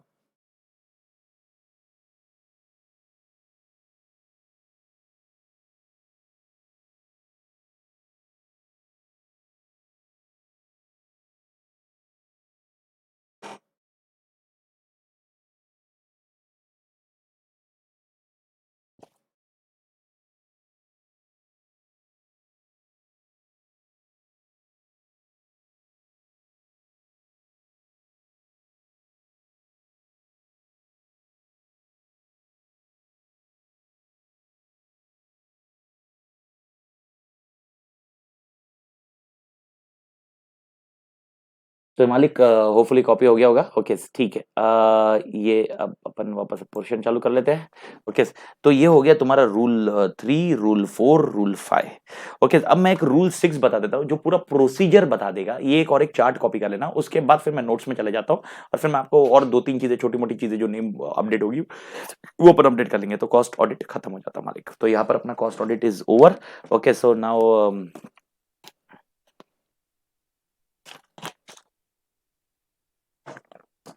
तो लास्ट पोर्शन आपका कॉस्ट ऑडिट का हो जाएगा। ओके, तो कॉस्ट ऑडिट के कॉन्सेप्ट में जब अपन ने यहाँ पर okay, now I am discussing about rule 6। Okay, rule 6, ये आपको वैसे रूल 6 को ध्यान रखने की जरूरत नहीं है, लेकिन मैं आपको रूल 6 को पूरा फ्लो में बता रहा हूँ। सबसे पहले ओके, बोर्ड मीटिंग में कॉस्ट ऑडिटर अपॉइंट किया जाएगा। बोर्ड मीटिंग यानी एजीएम में कॉस्ट ऑडिटर अपॉइंट नहीं किया जाता, बोर्ड मीटिंग में किया जाता है। It is not like your normal statutory auditor. Okay, it is like board meeting will be, in board meeting appointment of cost auditor will be done. Okay sir, कितने दिन में अपॉइंटमेंट होना चाहिए? इन board meeting the appointment of cost auditor should be done with in 180 days. With in 180 days, एक second, ये थोड़ा सा नजदीक हो गया है। With in 180 days of the commencement of financial year, of commencement of financial year, जो current financial year का है उसमें 180 डेज के अंदर अंदर अपॉइंट होना चाहिए। मेरे ख्याल से आपको मालूम होगा अपने को कॉस्ट ऑडिट एप्लीकेबल कब होगा, कौन से बेसिस पे होगा? पिछले साल के फिगर्स के बेसिस पे। तो इस साल में जैसे ही 31 मार्च खत्म हुआ, 1 अप्रैल से लेकर 180 डेज एंड होते हैं, वहां तक अपने को अपॉइंटमेंट ओके, अपने को बोर्ड को अपॉइंट करना पड़ेगा। Board will appoint the cost auditor. Okay, board will appoint the cost auditor. Again वो कॉन्सेप्ट सेम रहता है। ओके, अगर आपकी ऑडिट कमिटी है, वो वाला कॉन्सेप्ट जो ऑडिटर का है वैसे ही है। ऑडिट कमिटी है, वो रिकमेंडेशन देगी, नहीं है तो भाई बोर्ड खुद ले लेगी। Board appointment is done by board, बस इसमें एक ही फर्क है, appointment of board meeting, board meeting के थ्रू होता है इनका अपॉइंटमेंट। ओके, अब इनके पास से दो चीजें जाएगी। अब बोर्ड मीटिंग में अगर अपॉइंटमेंट हुआ तो दो कॉन्सेप्ट कवर होंगे। सबसे पहले वो लोग इन्फॉर्म करेंगे किसको? कंपनी का बात करो, कंपनी इन्फॉर्म करेगी। Company inform to cost auditor about his appointment. Okay, cost auditor को इन्फॉर्म हो गया, गुड इनफ, बढ़िया है। ओके, अब इनको खाली कॉस्ट, मेरे को बताओ कॉस्ट ऑडिट के रूल्स किसने निकाले हैं? सीजी ने, तो सीजी को भी तो इन्फॉर्म करना पड़ेगा। इसीलिए इनको और एक इंटीमेशन होगा। ओके, सीजी को इन्फॉर्म करना पड़ेगा, विच एवर इज अर्लियर, ये देखिए, विच एवर इज अर्लियर, ये दो ऑप्शन में से जो भी चीज पहले होगी उनको इन्फॉर्म करना पड़ेगा सीजी को, विच एवर इज अर्लियर। यानी example, they will file a notice to CG. Okay, कब? With in a period of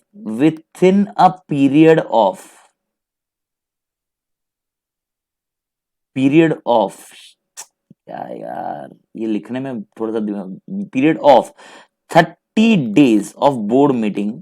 30 days of board meeting, ये बोर्ड मीटिंग को मैं शॉर्ट फॉर्म बीएम लिख रहा हूं, board meeting. Okay, in which appointment is made,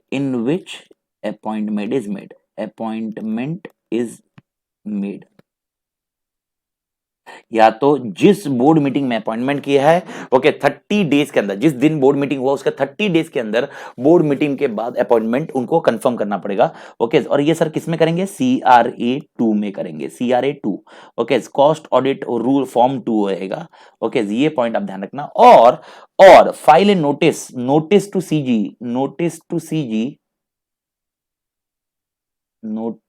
CG of such appointment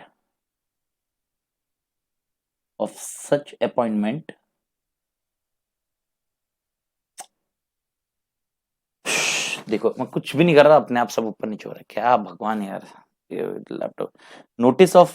notice to CG of such appointment, okay, with in a period of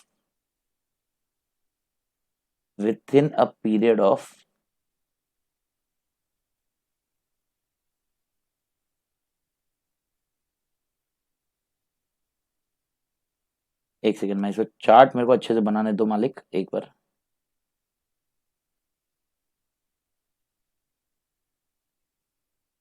notice to CG of such appointment with in a period of, ये period person दिख रहा है, with in a period of 180 days,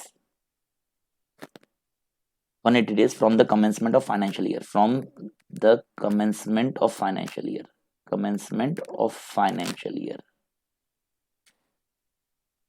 वापस CRA 2 में बताना है। यानी sir क्या है ये लॉजिक, मैं समझाता हूँ। ओके, पहले ये समझ लीजिए, धीरे धीरे जाइए, घाई मत करिए। रूल 6 क्या बोलता है, appointment of cost auditor will be done in board meeting. ठीक है मालिक, बोर्ड मीटिंग में जब अपॉइंटमेंट ऑफ कॉस्ट ऑडिटर होगा, ओके, बोर्ड को ओके जो अपॉइंटमेंट करना है वो विद इन 180 डेज के अंदर करना है। Financial year of end of the financial year, पिछला financial year sorry commencement of financial year, उसके 180 डेज के अंदर करना है। ठीक है, अब जैसे ही वो बोर्ड मीटिंग में अपॉइंट कर ले तो उनको इन्फॉर्म करना होगा दो जन को, एक तो कॉस्ट ऑडिटर को इन्फॉर्म करना होगा कि भाई तेरे को अपॉइंट कर दिया गया है, और एक उनको इन्फॉर्म करना पड़ेगा सीजी को। अब सीजी को इन्फॉर्म करने के बाद उनके पास दो ऑप्शन है।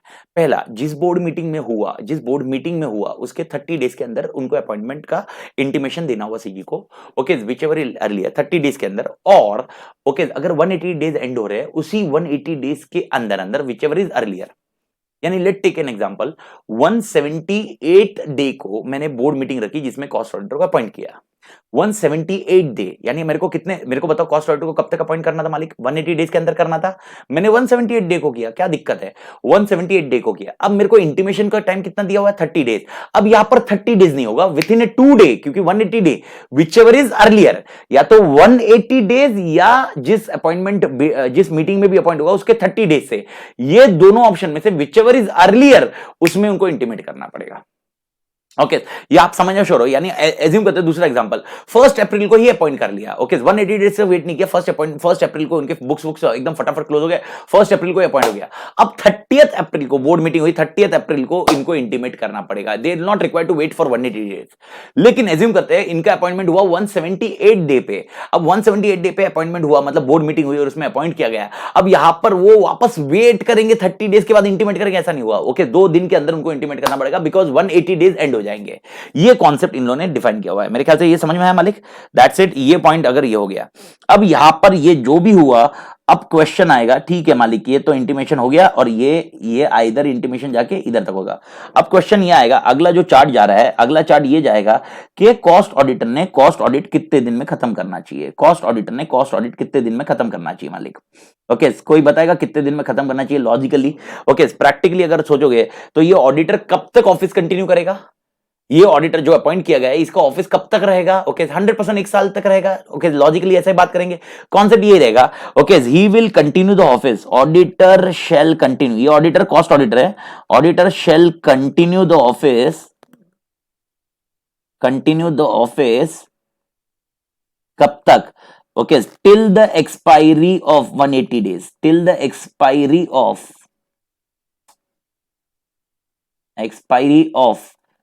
180 days, 180 days from the closure of financial year, from the closure of financial year, from the closure of financial year, or okay, till he submit the report, till he submit the report.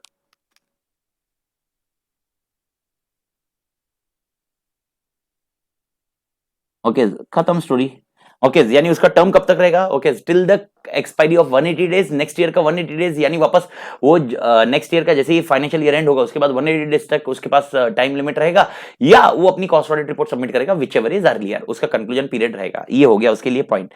Okay, क्या sir इसमें casual vacancy हो सकती है, answer is yes, casual vacancy can be due to death, resignation, जो भी है, okay, casual vacancy fill हो सकती है।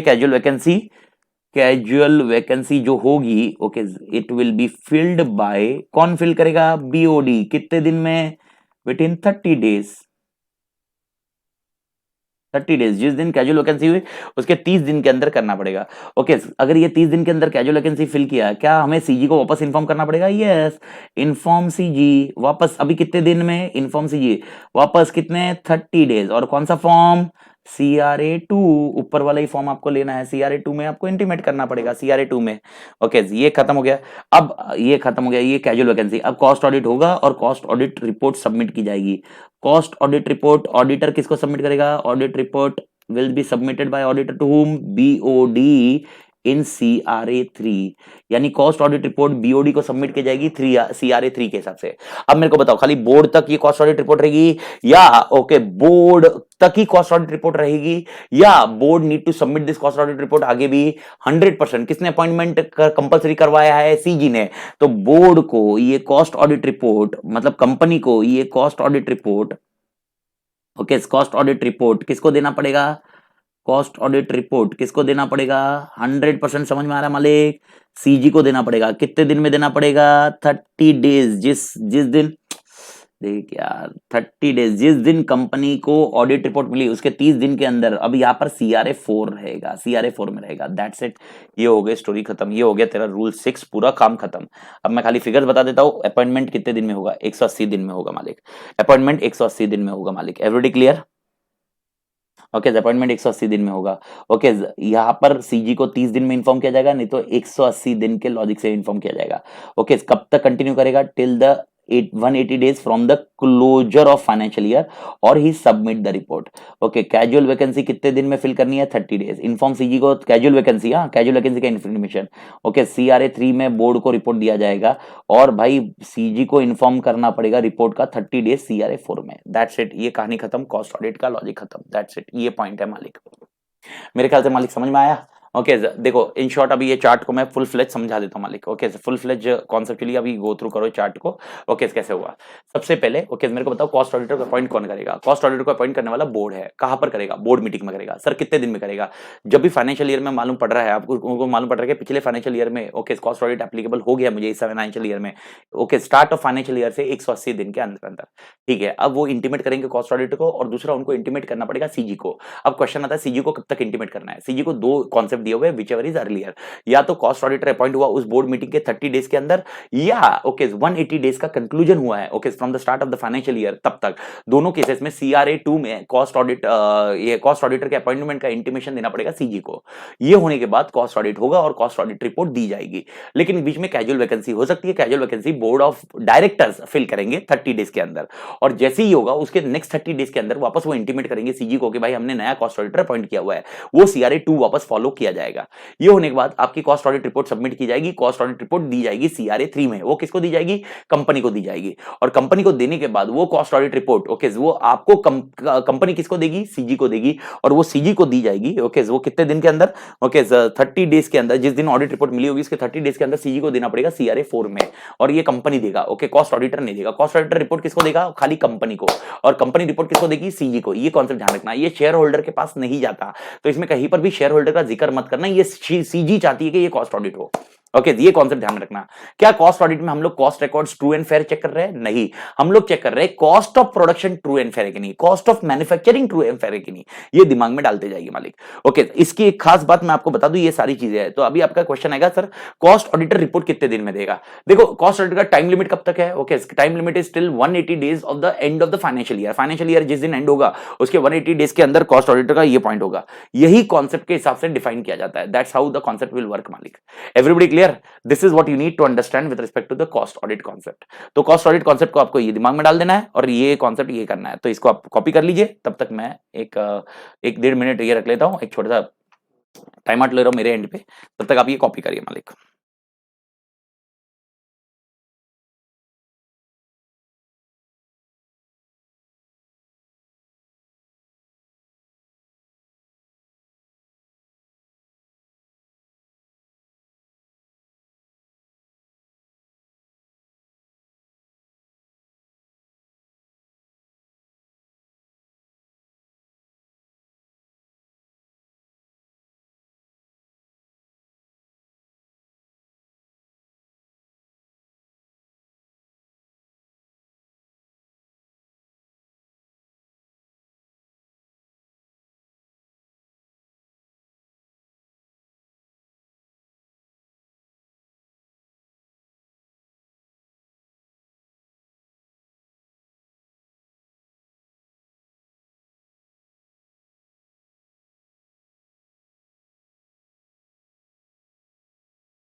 ओके मालिक, तो अगर आपका ये कॉपी करके हो गया तो मैं दूसरी शीट पे जाता हूँ, नहीं तो पॉज कर लीजिए मालिक। ओके। तो अब ऑल टुगेदर आपको ये समझ आ चुका है बेसिकली। अगर देखोगे तो रूल 3, 4, 5, 6 अपन ने खत्म किए। ओके, रूल 3, 4, 5 क्या थे? ओके, 3, 4, 5 आपके एप्लीकेबिलिटी थी। रूल 6 क्या था? जो जनरल में था। इसके अलावा और 2-3 चीजें हैं इसके अंदर जो अपन डिस्कस करेंगे। ओके, और नॉन एप्लीकेबिलिटी अपन खत्म कर दिया और नई कंप्लाई किया, तो इसका पैनल प्रोविजन क्या है ये डिस्कशन अपना करना बाकी है मालिक। Let it check it out. But उसके पहले ओके, इसको छोटी मोटी चीजें है, जैसे कॉस्ट ऑडिटर कौन कौन बन सकता है, उसका रेम्यूनरेशन कौन डिसाइड करेगा, ये छोटी मोटी चीजें हैं जो टॉपिक के अंदर अपने कवर्ड है, लेकिन मेरे को उसका इतना कंसर्न नहीं है, तो एक बार गो थ्रू कर लेते हैं। ओके, तो ये अगर आपने इतना बरोबर कर लिया ना मालिक, ये एक पोर्शन, ये एक पेज जो आपको मैंने लिखाया, ये तो एक ओफू था, ठीक है, ये एक पोर्शन, अगर ये दो चीजें आपकी बहुत तोड़ हो गई ना कॉस्ट ऑडिट में, तो आपका कॉस्ट ऑडिट खत्म है। यानी अगर अभी आप रिवाइज भी करोगे तो आई डोंट थिंक सो इसके अंदर कोई ज्यादा टाइम लगना चाहिए आपको, और कॉन्सेप्चुअली अभी चीजें क्लियर होनी चाहिए मालिक। तो एक बार कॉस्ट ऑडिट को गो थ्रू कर लेते हैं एंड देन लास्ट इस चैप्टर का पैनल प्रोविजन को अपन एंड कर देते हैं मालिक। ओके, तो नेवरदलेस एक सेकेंड ना मालिक, कॉस्ट ऑडिट के इसमें आ जाते हैं अपन। हाँ, ये देखिए कॉस्ट ऑडिट। तो सबसे पहले इसको मैं गो थ्रू कर रहा हूं, एक बार फटाफट गो थ्रू कर लेते हैं and then will end this particular point. Cost audit is an audit process for verifying the cost of manufacture. आप ये देखिए, okay, I am not verifying any other thing, I am verifying cost of manufacture, verifying cost of manufacture. क्या हो रहा है यार, ये pen का वापस प्रॉब्लम ही चलता रहता है। I am verifying cost of manufacture or production of any article on the basis of accounts as regards utilization of material or labor or other items of cost as maintained by company. It is covered by section 148 of Companies Act. The audit conducted under this section shall be in addition to the audit conducted under section 143. यानी आपका statutory audit से अलग concept है ये। Statutory audit तो आपका compulsory point है ही, वो तो चल ही रहा है, लेकिन ये अलग से कॉन्सेप्ट है। This is not a part of statutory audit. यानी आप ऐसा नहीं बोल सकते वो स्टैट्यूटरी ऑडिट कर लिया तो मेरे को कॉस्ट ऑडिट एप्लीकेबल नहीं है भाई, क्योंकि दोनों में क्या चीज है, स्टैट्यूटरी ऑडिट में क्या है, financial statements are free from material misstatement, और यहां पर अपन क्या देख रहे हैं कि भाई हाँ, कॉस्ट ऑडिट में सेक्शन मतलब कॉस्ट ऑडिट में cost of production and cost of ये जो भी होगा मैन्युफैक्चर, उसका स्टेटस क्या है ये देख रहे हैं मालिक। Applicability of for maintenance of cost records, ये तो अपन ने बात किया। रूल 3 ऑफ कंपनीज जो भी है blah blah blah, okay, cost audit records and audit rules provide the class of companies engaged in production of goods and providing services having an overall turnover from all of its products and services of 35 crore or more during the immediately preceding financial year required to include cost records in their books of accounts। ये तो अपन ने बात कर ली। Okay, ये point है। The said rule has divided the list of companies into regulated and non-regulated sectors। ये इसके अंदर मैं इन्होंने बताया नहीं है रेगुलेटेड कौन से हैं, नॉन रेगुलेटेड कौन से हैं, मैंने उसकी लिस्ट आपको दे दी है। 6 रेगुलेटेड है, बाकी नॉन रेगुलेटेड बहुत सारे हैं, तो मैंने उसकी पूरी लिस्ट नहीं दी है, जरूरत भी नहीं है, और आपको चाहिए तो आप गूगल पे सर्च मार सकते हो आपके नॉलेज पर्पस के लिए, but that is not required actually. ये भी मैंने एडिशनली आपको याद रखने बोला है, जो ग्रीन में लिखा था, अगर आपको याद है तो। Okay, maintenance of cost record. अब as per rule 5 of companies cost record and audit rules, every company under these rules including all units and branches thereof shall in respect of each of its financial year is required to maintain cost records in form CRA 1। the cost record shall be maintained on, यानी rule 5 में क्या दिया है कि cost records में क्या क्या आएगा, CRA 1 में क्या रहेगा, कॉस्ट रिकॉर्ड्स में क्या रहेगा, ये डिस्कस किया हुआ है। Okay, the cost record shall be maintained on regular basis in manner to facilitate calculation of per unit cost of production and cost of operations, cost of sales, margin for each of its products and activities for every financial year on monthly or quarterly। ये देखो, ये सबसे बड़ा problem है यार ये laptop का, क्या इसको क्या मन करता है वो टाइम पे उधर चला जाता है। Monthly, quarterly, half yearly and annual basis पे ये कॉन्सेप्ट आपको डिफाइन किया हुआ है मालिक। एवरीबॉडी क्लियर मालिक? मेरे ख्याल से ये चीजें क्लियर है मालिक। ओके, थोड़ा सा एक मच्छर साला घूम रहा है, दिमाग खराब कर दिया। Okay, applicability of cost audit, यहां पर आपका मेन पॉइंट है rule 4 of companies cost records and audit rules 2014 states the provision related to applicability of cost audit depending on the turnover of the company as follows. Class of company specified under item A regulated sectors are required to get its cost audit record audited if overall annual turnover of the company from all the products and services during immediately preceding financial year is 50 crore and more or more, and the aggregate turnover of the individual products or services for which cost record are required to maintain under rule is 25 crore or more। Okay, अगर ये 50 crore 25 crore case में है, okay ये concept में आपको ध्यान देना होगा। And class of company specified in non regulated sectors are required to get cost if overall turnover of the company from its products and services is 100 crore or more and the aggregate turnover of for which cost required to maintain is rule is 35 crore or more. Okay तो उस case में आपको ये देखना होगा। Okay please do understand, यहां पर कहीं पर भी गलती से आप ऐसा एज्यूम मत करना कि करंट ईयर का टर्नओवर देखना, करंट ईयर का टर्नओवर नहीं, करंट ईयर का टर्नओवर देखोगे तो अपॉइंट कब करोगे? मेरा क्वेश्चन ये बताइए, मतलब ये ऐसा नहीं रहेगा मालिक, करंट ईयर का टर्नओवर के कॉन्सेप्ट में आपका पॉइंट नहीं रहेगा। तो प्लीज डू अंडरस्टैंड ये पॉइंट मालिक, एवरी क्लियर? तो ये कॉन्सेप्ट में अपन डिफाइन करेंगे, ये कॉन्सेप्ट में आपको देखना होगा ओके कैसे वर्कआउट हो रहा है क्या नहीं हो रहा है, but this is what a scenario is. तो it is based on past year turnover, it is nothing to do with the current year turnover मालिक। इसमें करंट ईयर टर्नओवर का कॉन्सेप्ट कहीं पर भी कवर नहीं है मालिक। ओके तो nevertheless this is a concept which need to be taken care by cost audit. Cost audit का इसमें who can be cost auditor, ये मैंने आपको कल के लेक्चर में भी बताया था। The audit shall be conducted by cost accountant only who shall be appointed by board on of such remuneration as determined by the members in such manner as may be prescribed. Okay ये remuneration के बारे में, लेकिन ठीक है okay board appoint करता है, कौन होगा? Only cost accountant. Chartered accountant can not play a role in cost audit मालिक, मेक इट श्योर ये आपको समझ में आ जाए। अपॉइंटमेंट ऑफ कॉस्ट ऑडिटर, ठीक है, अभी ये रूल 6 जो मैंने आपको पूरा समझाया उसका प्रोसीजर है। Okay within 180 days of the commencement of financial year ये अपॉइंट करेगा। However before such appointment is made the written consent of cost auditor to such appointment and certificate from him is to be obtained. ठीक है, the certificate क्या रहता है, ये एक additional point है जो आपको समझेगा कि कॉस्ट ऑडिटर से सर्टिफिकेट लेना है, उसमें क्या लेना है कि वो डिस्क्वालिफाइड नहीं है, इन शॉर्ट ये कॉन्टेक्स्ट में रहेगा। ओके क्या सर्टिफिकेट है? The individual or firm as the case may be is eligible for appointment and it is not disqualified for the appointment under companies act, the cost and works accountant act and rules and regulations. Sir इसके disqualification क्या हो गया? क्या ये company statutory audit के disqualification है? Answer is no. इनके disqualification rules में डिफाइन किए हुए हैं और इनके डिस्क्वालिफिकेशन है ना आईसीडब्ल्यूए ने डिफाइन किया हुआ है। ओके आईसीडब्ल्यूए वो जैसे अपने इंस्टीट्यूट ने एग्जांपल आपको बता रहा हूं, टैक्स ऑडिट, टैक्स ऑडिट किसने बताया था? 60 ऑडिट ले सकते हैं, इंस्टीट्यूट ने बताया। 20 ऑडिट ले सकते हैं, कौन बताया? इंस्टीट्यूट बताया। किसकी इंस्टीट्यूट? अपनी इंस्टीट्यूट। उसी तरह से इनके डिस्क्वालिफिकेशन की रिक्वायरमेंट्स ऑल टुगेदर ओके वहां सीडब्ल्यूए इंस्टीट्यूट ने बताई हुई है। Okay the individual or firm as the case may be satisfy the criteria provided section 141 okay so far as practical। मतलब यार ये कॉन्सेप्ट क्लियर है ओके 141 की रिक्वायरमेंट्स भी एप्लीकेबल होगी, यानी कौन सी आपको so far as क्या लिखा हुआ है क्लियर कट को provided as so far as may be applicable, it is not all points are applicable। मतलब कौन से 141 का अगर आपको याद होगा बॉडी कॉर्पोरेट बन नहीं सकते okay sir, LLP except LLP याद आया, a person or officer of or company can not be an auditor, उस कंटेक्स्ट में है। तो ये रिक्वायरमेंट उन्होंने डिफाइन किया जो अपने पास नहीं है अभी लिस्ट। आप लिस्ट में मगजमारी मत करिए मालिक। ओके बट मैं आपको ये बोल रहा हूं it is complete list is not applicable, यानी आप वो गारंटी 1 लाख 5 लाख 1 लाख वो लॉजिक मत लगाना, वो लॉजिक लगाओगे तो वो नहीं है, इधर की रिक्वायरमेंट अलग है। तो इसने इन लोग ने ये बताया हुआ है तो उन्होंने पूरा दिया नहीं है, लेकिन लॉजिक ये है कि भाई उनकी डिस्क्वालिफिकेशन भी एप्लीकेबल है इधर, सो फार एज एप्लीकेबल ये कॉन्सेप्ट है। The proposed appointment is within the limits laid down under the authority, जो भी लिमिट्स उन्होंने डिफाइन की होगी, एंड लिस्ट ऑफ प्रोसीडिंग्स यानी कॉस्ट ऑडिटर के अगेंस्ट कौन सी प्रोसीडिंग्स चल रही है वो लिस्ट उन्होंने देनी चाहिए। ओके जो कौन से पेंडिंग मैटर्स है, जो कोर्ट में पेंडिंग मैटर चल रहे हैं वो लिस्ट उन्होंने शेयर करनी चाहिए मालिक। Everybody clear? ये खत्म हो गया with respect to your point. तो जैसे ही कॉस्ट ऑडिटर पॉइंट हो उसके पहले उसको इंटीमेशन उसको बताना चाहिए कि भाई उसे डिक्लेरेशन लेना चाहिए तू एलिजिबल है और तू डिस्क्वालिफाइड नहीं है। ठीक है, every company referred company shall inform the cost auditor concerned of his or its appointment and file such notice, यानी वो इन्फॉर्म करेंगे एंड नोटिस फाइल करेंगे किसके पास? सीजी के पास।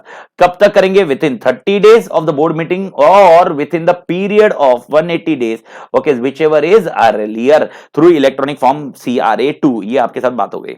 The cost auditor appointed shall continue the capacity till the expiry of 180 days from the closure of the financial year or till he submit the cost audit report which ever is earlier, जैसे भी रहेगा financial year which he is been appointed. Bharat Mata की जय। समझ में आया मालिक? ये अपन ने चार्ट में सब कवर कर लिया है। Removal of cost auditor, the cost auditor ये एक एडिशनल पॉइंट, एक दो मैं बताया 2-3 चीजें छोटी सी पॉइंट है पर उसके साथ उसको ऐसा याद रखने वाला पंचायत ही नहीं है। The cost auditor may be removed from his office before the expiry of term through board resolution, जिसने अपॉइंट किया वही निकाल सकता है after giving reasonable opportunity of being heard. तो देना ही पड़ेगा भाई, ऑप्शन नहीं है आपके पास, उसको तो सुनने का आपको उसको ऑप्शन देना चाहिए बोलने का क्या भाई क्या हुआ क्या नहीं हुआ। आप जब रिमूव कर रहे हो उसके टर्म के पहले तो उसको कहीं ना कहीं you will be getting an option.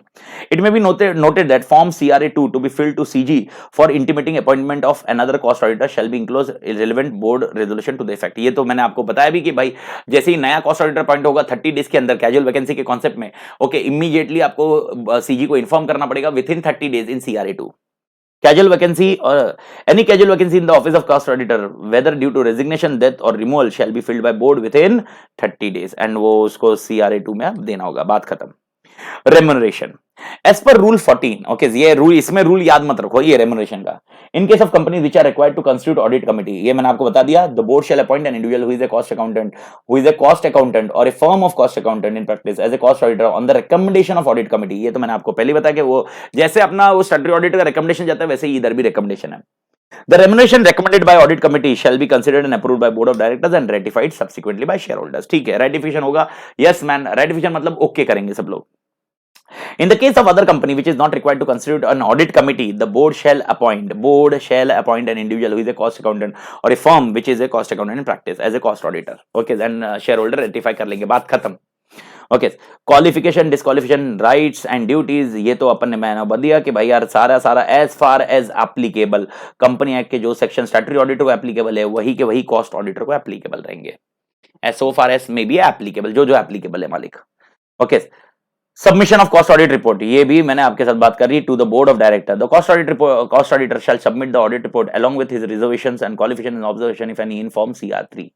He shall forward his report to the board of directors within a period of 180 days from the closure of the financial to the report relates and the board of directors shall consider and examine। okay, यानी उसको कब तक देनी है, उसका जब तक tenure खत्म नहीं होता, मतलब वो उसके पहले भी दे सकता है सर, वो ऐसा नहीं है 180 डेज के लिए वेट करेगा, उसके पहले भी दे सकता है, लेकिन 180 days will be the last time limit. Okay, और उसके बाद वो सीजी को रिपोर्ट जाएगी, the company with in 30 days, जैसे उनको कॉस्ट ऑडिट रिपोर्ट मिल जाती है सीजी को देंगे वो रिपोर्ट, और सीजी को फॉर्म CRA4 में दिया जाएगा। हाँ, एक पॉइंट आई मिस्ड आउट, ये XBRL फॉर्मेट में रखा जाएगा, EIS में आपने पढ़ा होगा XBRL, वो XBRL फॉर्मेट में अपलोड किया जाएगा। ओके, ये XBRL फॉर्मेट में अपलोड किया जाता है कॉस्ट ऑडिट रिपोर्ट, ये आप ध्यान में रखना। एक एडिशनल पॉइंट है कि cost audit report okay CG के पास जब जाएगी वो XBRL फॉर्मेट में फिल की जाएगी। ओके, वो CR4 इज XBRL फॉर्मेट में कवर्ड है।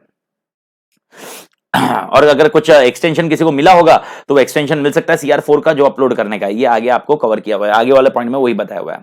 ओके, और लास्ट पॉइंट दिया हुआ है, if after considering the cost audit report okay the information and explanation furnished by company CG is of opinion that any further information and explanation necessary, यानी CG को लगता है कि भाई नहीं तुमने रिपोर्ट दी है फिर भी मुझे और इन्फॉर्मेशन एक्सप्लेनेशन चाहिए, तो CG वो मंगा सकता है, आप उसको रोक नहीं सकते, आप नहीं बोल सकते CG तेरे को दे दिया कॉस्ट ऑडिट, ले भाई बस इतने पे काम निपटा ले, बस खत्म कर।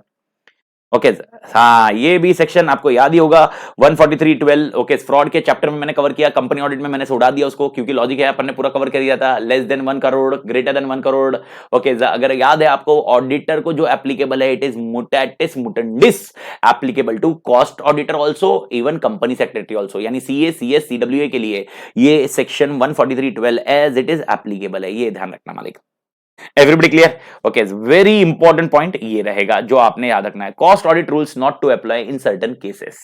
Okay, the requirement for cost audit under this rule shall not be applicable to company which is covered under rule 3, यानी उनको रूल 3 एप्लीकेबल है। देखो, जब तक रूल 3 एप्लीकेबल नहीं होगा रूल 4 एप्लीकेबल नहीं होगा, लेकिन रूल 3 एप्लीकेबल है लेकिन रूल 4 नहीं होगा। कब? whose revenue from exports in foreign exchange exceeds 75% of its total revenue। Foreign exchange is very important, ऐसा नहीं है एक्सपोर्ट से आया है, फॉरेन एक्सचेंज में मिलना चाहिए। सर ऐसा होता है कि अपने को इंडियन रुपीज में मिलता है? आंसर इज यस, ऐसा होता है। ओके, आप सीए फंड में जाओगे तो लॉ जब फेमा पढ़ोगे, फॉरेन एक्सचेंज मैनेजमेंट एक्ट पढ़ोगे, तो उस फॉरेन एक्सचेंज मैनेजमेंट एक्ट में आपको ये सब क्राइटेरिया समझ में आएगा। ओके, सीए फंड में आपको एक चैप्टर लॉ का एक चैप्टर है, okay, foreign exchange management act, तब ये कॉन्सेप्ट आ जाएगा। सर दूसरा concept, which is operating from SEZ, yes SEZ से ऑपरेट होता है, which is engage in generation of electricity for captive consumption through captive generating plant. ये मैंने आपको समझा दिया कैप्टिव कंजम्पशन क्या होता है, अपने लिए ही यूज किया जाता है, they are not selling to outsider. ये 3 है तो भाई एग्जम्प्ट है, बात खत्म। And last point, penal provisions in case of default। Sir, what is the meaning of penal provision in case of default? Okay, company and every officer of the company which who is in default shall be punishable in the manner of 147 के हिसाब से। The cost auditor of the company who will be default shall be punishable in manner of 147 subsection 2 to 4। अब एक चीज मैं समझाता हूं, sir what if auditor was disqualified and he was appointed? What if board has not done the appointment within 30 days? What if our statutory auditor के qualification and other things criteria did not meet? What if the sections were not complied? What if in case of cost auditor also 30 days may we have not filed it? So they have put all these things into panel provision for section 147. एक section 147 आएगा। Please do understand, अभी हम लोग का last section बचा ये chapter का, that is 147। 147 is a penal provision for all section 139 to 146। मैं वापस बोल रहा हूं, कौन से 139 जो आपने मेरे पुराने लेक्चर देखे 146 तक, 139 से लेकर 146 तक जो जो प्रोविजंस है वो सारे प्रोविजंस के इसमें ये पॉइंट रहेगा। Example when I discuss with 139 अगर मैं ये सारे प्रोविजंस एक बार डिस्कस कर लूं, एक बार मैं सेक्शन में ब्रीफ में ओवरव्यू कर देता हूं। 139 किसके लिए था अगर आपको याद है तो appointment of auditor. 139 was appointment of auditor, इतने इतने दिन में ऑडिटर को अपॉइंट करना है, याद आया मालिक? Okay, appointment of first auditor, subsequent auditor and other things, ये सब 139 में दिया हुआ है। 139 के बाद आपके लिए 140 आया है which is removal of auditor. You are removing the auditor without giving him an opportunity of being heard or something like that। जो प्रोसीजर है वो फॉलो नहीं किया। 141 okay, it is about qualification and disqualifications of auditor। 142 it's about remuneration, याद आया मालिक? remuneration of auditor ये अपन ने पढ़ा हुआ है। 143 powers and duties of auditor, मालिक सबसे तोड़ important sir. 144 it is about audit report के कॉन्सेप्ट को अपने को ध्यान रखना है with respect to services which cannot be provided। याद आया, पहला ही आंसर कराया था, सर्विसेज cannot be provided। वो 8 सर्विसेज दो के जुट में बनाया था मैंने। ओके, ये नहीं दे सकता वो। Okay, services can not be provided by auditor, ये वाले सिनारियो में provided। 145 is basically with respect to signing an audit report sign करेगा। and 146 is about AGM attend करेगा। ये टोटल आपके लिए सारे सेक्शन है। अगर ये सेक्शन का वायलेशन होता है, अगर ये सेक्शन का वायलेशन होता है, प्लीज डू अंडरस्टैंड, आप पेनल प्रोविजन में आ जाओगे and that is section covered in 147। यानी 147 बोलता है कि अगर दो केसेस कंपनी ने वायलेट किया है या ऑडिटर ने वायलेट किया है, दोनों केसेस डिफाइन किए हुए हैं। कंपनी ने वायलेट किया है तो उसकी पेनल प्रोविजन क्या है, तो वो पेनल प्रोविजन कंपनी ने वायलेट किया है तो 147 सबसेक्शन 1 में कवर है, और ऑडिटर ने वायलेट किया है 147 सबसेक्शन 2 से लेकर सबसेक्शन 4 में कवर्ड है। ये आपका लास्ट पोर्शन है कि 147 में क्या पेनल्टी है मालिक। ओके, तो मेरे ख्याल से ये कॉन्सेप्चुअली आपको सबको समझ में आ रहा है मालिक। तो all together this particular penal provision, okay, when we are discussing about this point, okay, so all together right now I am discussing with respect to okay section 139 to section 146। If not complied, again I am telling you, if not complied in this case 139 to 146, if not complied, okay, 147 will be the penal provision for company as well as auditor. Company 147(1) में जाएगा, auditor 147 subsection 2 से लेकर subsection 4 में जाएगा। एक चीज मैं आपको क्लियर कर दूं, जब मैं बोलता हूं एग्जांपल बोल रहा हूं, एक एग्जांपल समझ लीजिए। अगर ऑडिटर को निकाला जाता है, ओके, मैं कोई रीजन नहीं देता हूं निकालने का, आपको ऑलरेडी पता है स्पेशल नोटिस देनी जरूरी है ऑडिटर को, स्पेशल नोटिस के बाद उसको अपॉर्चुनिटी ऑफ बीइंग हर्ड देना जरूरी है, ये सारी चीजें, ओके, उसको भाई reasonable opportunity of being heard दिया जाएगा, अपॉर्चुनिटी फेयरवेल वाला कॉन्सेप्ट मैंने समझाया था, सारी चीजें है, प्रोसीजर है। ओके, ऑडिटर को निकाला जा रहा है, ऑडिटर पूछ रहा है कारण बताइए मुझे निकालने का कारण क्या है। ऑडिटर को बोला जा रहा है हमारे पास कोई कारण नहीं है, बस मन नहीं कर रहा है तेरे को देखने का। ओके, अब ऑडिटर कोर्ट में जाता है और बोलता है, यहां के शेयर होल्डर बोलते हैं मेरे शक्ल उनको पसंद नहीं है इसलिए निकाला जा रहा है। ये तो गलत है ना, जब तक कोई रीजन नहीं है तब तक क्यों निकाल रहे हो। ओके, कोर्ट बोलेगी भाई ऑडिटर मुझे माफ कर दे। कोर्ट बोलेगी तू मेरे पास जब भी आ सकता है, only procedure is not followed. Reason is not a criteria, reason कभी भी क्राइटेरिया नहीं होगा। कंपनी के शेयर होल्डर्स कभी भी डायरेक्टर को भी निकाल सकते हैं, ऑडिटर को भी निकाल सकते हैं। सीए फाइनल में जाके आप लॉ में यही पढ़ने वाले हो, सीए फाइनल के लॉ में डायरेक्टर को निकालने की प्रोविजन है, शेयर होल्डर के पास वो पावर है स्पेशल नोटिस के थ्रू, और definitely voting rights and other things criteria are there, वो निकाल सकते हैं, डायरेक्टर को भी निकाल सकते हैं और ऑडिटर को भी निकाल सकते हैं। मैं आपको समझा रहा हूं भाई, यार डायरेक्टर को निकाल भी दिया और डायरेक्टर कोर्ट में जाते बोलते मेरे को बिना कारण के निकाला है। कोर्ट बोलेगी भाई दिमाग मत खराब कर, क्या प्रोसीजर सेक्शन ने बताया वो फॉलो किया था क्या 14 दिन की नोटिस दी गई थी? ओके, हाँ दी गई थी। क्या अपॉर्चुनिटी ऑफ बीइंग हर्ड दिया गया था? हाँ दिया गया था। क्या तुमको भाई एजीएम मतलब जो भी जनरल मीटिंग हुई थी उसके अंदर खड़े रह के बात करने का मौका दिया था? दिया था। बस बात खत्म, निकल जा, खत्म स्टोरी। आप रीजन के बेसिस में कोर्ट, अरे कोर्ट ये रीजन नहीं देख सकता रे, कोर्ट के पास इतना साइन नहीं है। कोर्ट क्या बोलेगा, कंपनी एक्ट ने क्या बोला है कि तेरे को निकालना है तो ये तरीके से निकाल सकते हैं। क्या ये तरीका फॉलो किया गया है? आंसर इज यस, निकालो, खत्म करो स्टोरी। यानी whenever you go in a court, what is a basis by which we will debate? It is only the ground on which we can debate. It is not the reason. It will always be the procedure. Therefore, this penal provisions is there only for a procedure. It is nothing to do with a reason. आपका कारण क्या था, आप भूले क्यों है? Okay कोई लेना देना नहीं है मुझे, आप डिस्क्वालिफाइड सर, आपके पास शेयर होल्डिंग थे और उसके बाद भी आपने कंपनी का एक्सेप्ट कर लिया एंगेजमेंट। भाई कोर्ट को कोई लेना देना नहीं है। You are disqualified as a auditor. तुम्हारे रिलेटिव्स होल्ड कर सकते थे शेयर, तुम नहीं होल्ड कर सकते थे, तुमने नहीं होल्ड करना चाहिए था शेयर एज ए इंडिविजुअल। अरे सर मैं भूल गया था, मुझे मालूम नहीं था सर, मेरे दिमाग से निकल गया था कि वो शेयर मेरे पोर्टफोलियो में। वो लेना देना नहीं कोर्ट को। कोर्ट बोलेगा प्रोसीजर फॉलो किया गया, तू डिस्क्वालिफाइड है। Section by clear cut section 141 में क्वालिफिकेशन डिस्क्वालिफिकेशन में बोला गया था, you will not hold the security of the company, you will not hold the security of holding company, you will not hold the security of subsidiary company or subsidiary of such holding company, whatever it may be. हमने मना किया था, तू hold कैसे किया? गलती हो गई, कोई लेना देना नहीं है मुझे।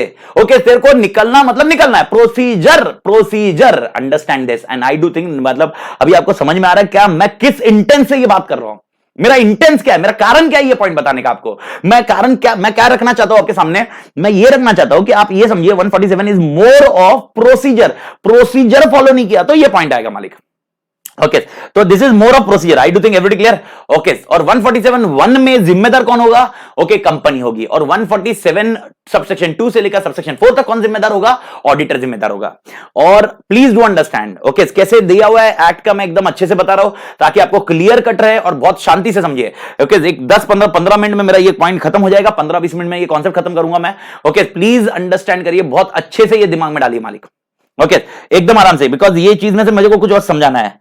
पनिशमेंट फॉर नॉन कंप्लायंस एकदम आराम से देखिए, आराम से। सेक्शन 147 सबके आत्मा इधर, कोई भी आत्मा किधर जाते आता नहीं है। ओके पर पेन की आत्मा नहीं आ रही है साला। Punishment for non compliance section 147 of Companies Act prescribes following punishment for the contravention. If any of the provision from section 139 to 146 both inclusive is contravened, the company shall be company ये subsection 1 है मालिक, ये subsection 1 है। company shall be punishable with a fine which shall not be less than 25,000 but which may extend to 5 lakhs, and every officer of the company who is in default shall be punishable with imprisonment of a term which may extend to 1 year or a fine which shall not be less than 10,000 but which may extend to 1 lakh or both। यानी इसमें आप 5 slab याद रखोगे। अगर company से गलती हुई, ये सारे सेक्शन में कौन से 139 से लेकर 146 के सेक्शन तक, अगर कंपनी से गलती हुई है तो सबसे पहले पॉइंट, कंपनी के पास जो लायबिलिटी आएगी, कंपनी के पास जो पेनल्टी आएगी वो होगी 25,000 से लेकर 5 लाख तक। और जो भी ऑफिसर इन डिफॉल्ट है, ऑफिसर इन डिफॉल्ट मतलब जो भी मैनेजिंग डायरेक्टर होगा जिससे ये गलती हुई है, या जो भी पोजीशन पे होगा, मैनेजर होगा, या जो भी मैनेजिंग डायरेक्टर और होल टाइम डायरेक्टर, जो भी बंदा होगा जो रिस्पॉन्सिबल होगा, ऑफिसर इन डिफॉल्ट होगा, वो बंदा ओके इंप्रिजनमेंट के लिए जा सकता है 1 साल तक, मैक्सिमम 1 साल तक। और उसको जो लायबिलिटी आएगी वो 10,000 से लेकर 1 लाख तक होगी, और दोनों हो सकती है। This is something which you need to understand. यानी आप समझना शुरू हो ओके ये सारे सेक्शंस का ध्यान कंपनी ने रखना बहुत जरूरी है। यानी कंपनी नीड टू एंश्योर कि भाई अपॉइंटमेंट बरोबर हुआ है कि नहीं, company need to ensure removal बरोबर हुआ है कि नहीं, company need to ensure qualification disqualification है कि नहीं, रेम्युनरेशन बरोबर गया है कि नहीं, पावर ड्यूटी को यूज किया है कि नहीं, सर्विसेज जो नहीं देनी चाहिए नहीं दिए, उसने ऑडिट रिपोर्ट साइन किया, उसने एजीएम अटेंड करने दिया उसको। ये सारी चीजें में अगर कंपनी ने प्रोसीजर कुछ फॉलो नहीं किए तो दिक्कत आ जाएगी मालिक, and that is what we have discuss. तो ये पहला पॉइंट है कंपनी का। ओके सबसेक्शन 2 से मैंने क्या बताया था, ये किसके लिए है? ऑडिटर के लिए। लेकिन ऑडिटर के लिए कौन से सेक्शन एप्लीकेबल है ये देखिए। Okay if an auditor of company contravenes any of the provision of section, कौन से देखिए, नोट करिए, 139, 143, 144 एंड 145, बस ये 4 सेक्शंस। यानी ऑडिटर की जो पेनल्टी होगी ये 4 सेक्शन के रिलेटेड होगी, पहले ये दिमाग में डालिए। ओके ऑडिटर की जो पेनल्टी होगी वो 4 सेक्शन से होगी। कौन सी वो 4 सेक्शन है? पहला होगा 139, ये सेक्शन ऑडिटर रिस्पॉन्सिबल रहेगा। दूसरा होगा 141, ओके दूसरा होगा 143, ओके 143, तीसरा होगा 144 एंड नेक्स्ट होगा 145। ओके ये 4 इसमें 139, 143, 144, 145, परफेक्ट। ओके 141 भी नहीं। यानी क्वालिफिकेशन डिस्क्वालिफिकेशन किसको देखना था मालिक? कंपनी को देखना था, क्वालिफिकेशन डिस्क्वालिफिकेशन किसको देखना था, कंपनी को देखना था। ओके, ऑडिटर ने जो करना है वो ये कॉन्सेप्ट देखना है। ओके, अपॉइंटमेंट ऑफ ऑडिटर 139, 143, 144, 145, ये चार चीजें अगर ऑडिटर से वायलेट हुई है, इसके कोई प्रोसीजर वायलेट हुए है, यानी अपॉइंटमेंट जब किया था तो बोर्ड रिजोल्यूशन पास किया है कि नहीं किया है, ओके, मेंबर का रिजोल्यूशन पास किया है कि नहीं किया है, ये देखना। उसके बाद मेरी पावर्स एंड ड्यूटीज को यूज करना या उसको मिसयूज करना, व्हाटएवर इट में भी, सर्विसेज जो नहीं देनी है मैंने वो देनी नहीं चाहिए, और मैंने ऑडिट रिपोर्ट साइन करना है और मैंने नहीं किया, तो मेरी लाइबिलिटी 147 में आएगी मालिक, तभी मेरी लाइबिलिटी 147 में आएगी। ये चार सेक्शन के लिए आएगी। तो make sure auditor of A company के लिए सिर्फ और सिर्फ ये चार सेक्शन के लिए लाइबिलिटी होगी। कंपनी का पूरा सारा सेट दिया है, कंपनी ने सब कुछ देखना है, ऑडिटर सिर्फ ये चार सेक्शन का ध्यान रखेगा। 139, 143, 144, 145, 139, 143, 144, 145, that's it. The auditor shall be punishable with a fine which shall not be less than 25,000 but extend to 5 lakhs, यानी ऊपर जैसा ही। और एक एडिशनल पॉइंट है, 4 times the remuneration of auditor which ever is less, यानी उसकी amount क्या क्या डिफाइन की गई है आप देखिए मालिक। ओके, क्या क्या डिफाइन किया हुआ है। ओके, या तो 25,000 नहीं तो 1 लाख, 5 लाख नहीं तो 4 times द रेम्युनरेशन, जो उसको रेम्युनरेशन मिला होगा, which ever is the less, जो सबसे कम रहेगा वो उसको पेनल्टी चार्ज की जाएगी। ओके, लेकिन यहां पर और एक चीज दिया है, अगर auditor, if it may be noted that if auditor has contravened the provision knowingly और विलफुली, अगर नोइंगली और विलफुली यानी इंटेंशनली कर रहा है, with the intention to deceive the company and shareholder or creditor, okay, मां कसम, okay, he will be imprisonment आ जाएगा मालिक 1 year and fine will not be less than 50,000 and 25 lakh, or 8 times, मां कसम, अगर गलती से हुआ रहेगा, तो भाई वहां पर वायलेट हुआ ना, बस खत्म, रीजन में मेरे को इंटरेस्ट नहीं है, वायलेट हुआ, ओके, खत्म। तो सबसे पहले पेनल प्रोविजन कितना होगा, ऊपर वाला, ओके, 25,000 से लेकर 5 लाख तक, ओके, 25,000 से 5 लाख, 25,000 से 5 लाख, और 4 times remuneration which ever is lower, ये खत्म करो। दूसरा सिनेरियो, ओके, अगर मालूम पड़ा ये इंटेंशनली तूने किया है, रीजन मेरे को मालूम पड़ रहा है तूने इंटेंशनली किया है, तो यहां पर तेरी अमाउंट की लग गई 50,000 से 25 लाख तक, या 8 times द रेम्युनरेशन, और उसमें साल में 1 साल की सजा भी, जेल जा सकता है। उसमें और लाइबिलिटी क्या है, where auditor has been convicted under subsection 2, यानी इसके पिछले वाले सबसेक्शन में कन्विक्ट हुआ है, wilfully he shall be liable to, यानी अगर उसमें मालूम पड़ गया कि भाई हाँ, ओके, ये गड़बड़ की है, he will refund the remuneration to him, to company, यानी कंपनी को पूरा पैसा वापस लौटाएगा, and pay for damages to the company, statutory body, authorities, or to members or creditors of the company, मां कसम, स्टैट्यूटरी बॉडीज को पैसा देगा, डैमेजेस के अथॉरिटीज को देगा, मेंबर्स को देगा, क्रेडिटर्स को देगा, यानी कंपनी अगर नुकसान में चली गई या कुछ लॉस हो गया, कुछ प्रॉब्लम्स हो गई, ओके, मां कसम, ये सबके लॉस, सारी चीज के लिए, मतलब कितनी बड़ी लाइबिलिटी है मालिक, यानी this liability is above then second subsection 2 से लाइबिलिटी, यानी खाली उसको पहली वाली लाइबिलिटी नहीं है, दूसरी भी लाइबिलिटी, उसको रिफंड भी करना पड़ेगा। तो सर ऊपर वाला पैसा वो किसको देता है, वो ऊपर वाला पैसा एमसीए को देता है भाई, ऊपर वाला पैसा एनसीएलटी को जाएगा, नेशनल कंपनी लॉ ट्रिब्यूनल, वो उधर जाएगा पैसा, ये सबसेक्शन 2 का पैसा उधर जाएगा, और ये वाला पैसा उसको रिटर्न करना होगा डैमेजेस के फॉर्म में, उसको 2 चीज रिटर्न करनी होगी, रेम्युनरेशन और डैमेजेस, यानी कोई क्रेडिटर आके बोलेगा तेरी वजह से मैंने इस कंपनी को क्रेडिट पे दिया और कंपनी से नुकसान हुआ, अरे भाई तेरे को नुकसान की भरपाई करनी पड़ेगी, अगर ये तेरे को ये सेकंड में तू लायबल हुआ तो मालिक, बहुत बड़ा इंपैक्ट। ओके, एंड और आगे बहुत तोड़ कॉन्सेप्ट है, 2 कॉन्सेप्ट और कवर है, देख लीजिए मालिक। सबसेक्शन 4 तक है, मैंने बताया ना ऑडिटर का। The central government shall by notification specify any statutory body or authority of officer ensuring prompt payment of damages to the company or the person under clause 2 of subsection 3, यानी subsection 3 का जो भी वो आएगा, and such body also after payment of damages of such company or file a report with CG in respect of making such damage in manner specified in the said notification, यानी क्या है, ये second का जो अपन बात कर रहे हैं, ये वाला, ओके, ये मालिक, ये जो रेम्युनरेशन कंपनी को रिटर्न देना है और डैमेजेस देना है, इसमें देरी नहीं होनी चाहिए, इसीलिए और एक सेक्शन दिया है, सेंट्रल गवर्नमेंट किसी स्टैट्यूटरी बॉडी को कर सकता है कलेक्टिव एजेंट करके, तू कलेक्ट कर, रिकवरी कर इससे, साला ये सीए देगा नहीं पैसे, इसीलिए तुम इमेजिन करो कितना ध्यान रखना पड़ेगा एज ए ऑडिटर तुम्हें, it will be an utmost tedious task, tedious मतलब एकदम तोड़ टास्क रहेगा मालिक। And with respect to this point यहां पर और एक दिया है। अब ये भी एक बेसिक सिनेरियो है कि पीडब्ल्यूसी का अगर आपने सुना होगा पीडब्ल्यूसी में इश्यूज हुए थे, तो क्या पूरा पीडब्ल्यूसी लायबल होगा? नहीं, उसका जो पार्टनर, जो साइनिंग पार्टनर है और वो है, ओके हाँ डेफिनेटली लायबिलिटी फर्म पे आएगी, लेकिन इंप्रिजनमेंट थोड़ा ना फर्म को होगा। तो उसमें साइनिंग पार्टनर अंदर थिंग्स है, उसको डिफाइन किया हुआ है। When in case of audit of company being conducted by an audit firm, it is proved that partner or partners of audit firm has acted in fraudulent manner, abetted or collaborated by fraud in relation to the company or its director, officer, whether civil or criminal provided by act, जो भी है वो ऐसे काम किए shall, मतलब for such act shall be partner and partners concerned of audit firm will be jointly and severally, जो partner and partners liable थे पूरे के पूरे jointly और severally liable रहेंगे। It may be noted that in case of criminal liability of the audit firm in respect of liability other than fine, the concerned partners who acted in fraudulent manner, okay, shall be only liable. Criminal liability रहेगी, यानी यार jail में जाने की, jail में कौन जाएगा? Firm थोड़ी ना जेल में जाएगी, तो जिसने ये एक्ट किया है वही लायबल होगा। That's it, this is with your company audit syllabus. तो सेक्शन 147 मेरे ख्याल से क्लियर है। सेक्शन 147 को क्लियर, हाँ इसमें एक पॉइंट आई मिस्ड आउट 147। तो सर 147 कौन से सेक्शन से के थ्रू एप्लीकेबल है? 147 कौन से सेक्शन के थ्रू एप्लीकेबल है मालिक? ओके 147 अगर आप देखोगे तो ये सिर्फ ये सेक्शन के उसमें एप्लीकेबल है मालिक, ये समझा?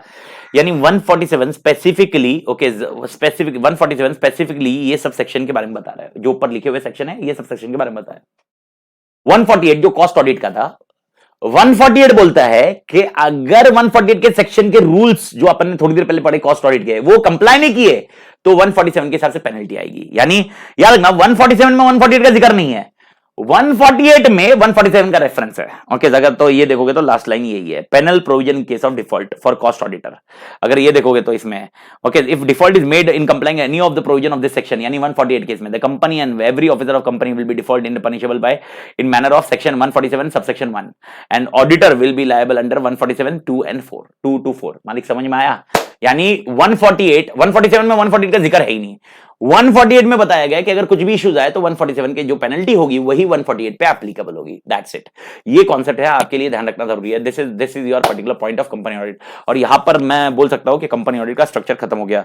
तो इसके थ्रू अगर अपन देखा जाए तो अब कंपनी ऑडिट में आप मास्टर हो, कंपनी ऑडिट के ऊपर तोड़ क्वेश्चन आएंगे, ये तो क्लियर है।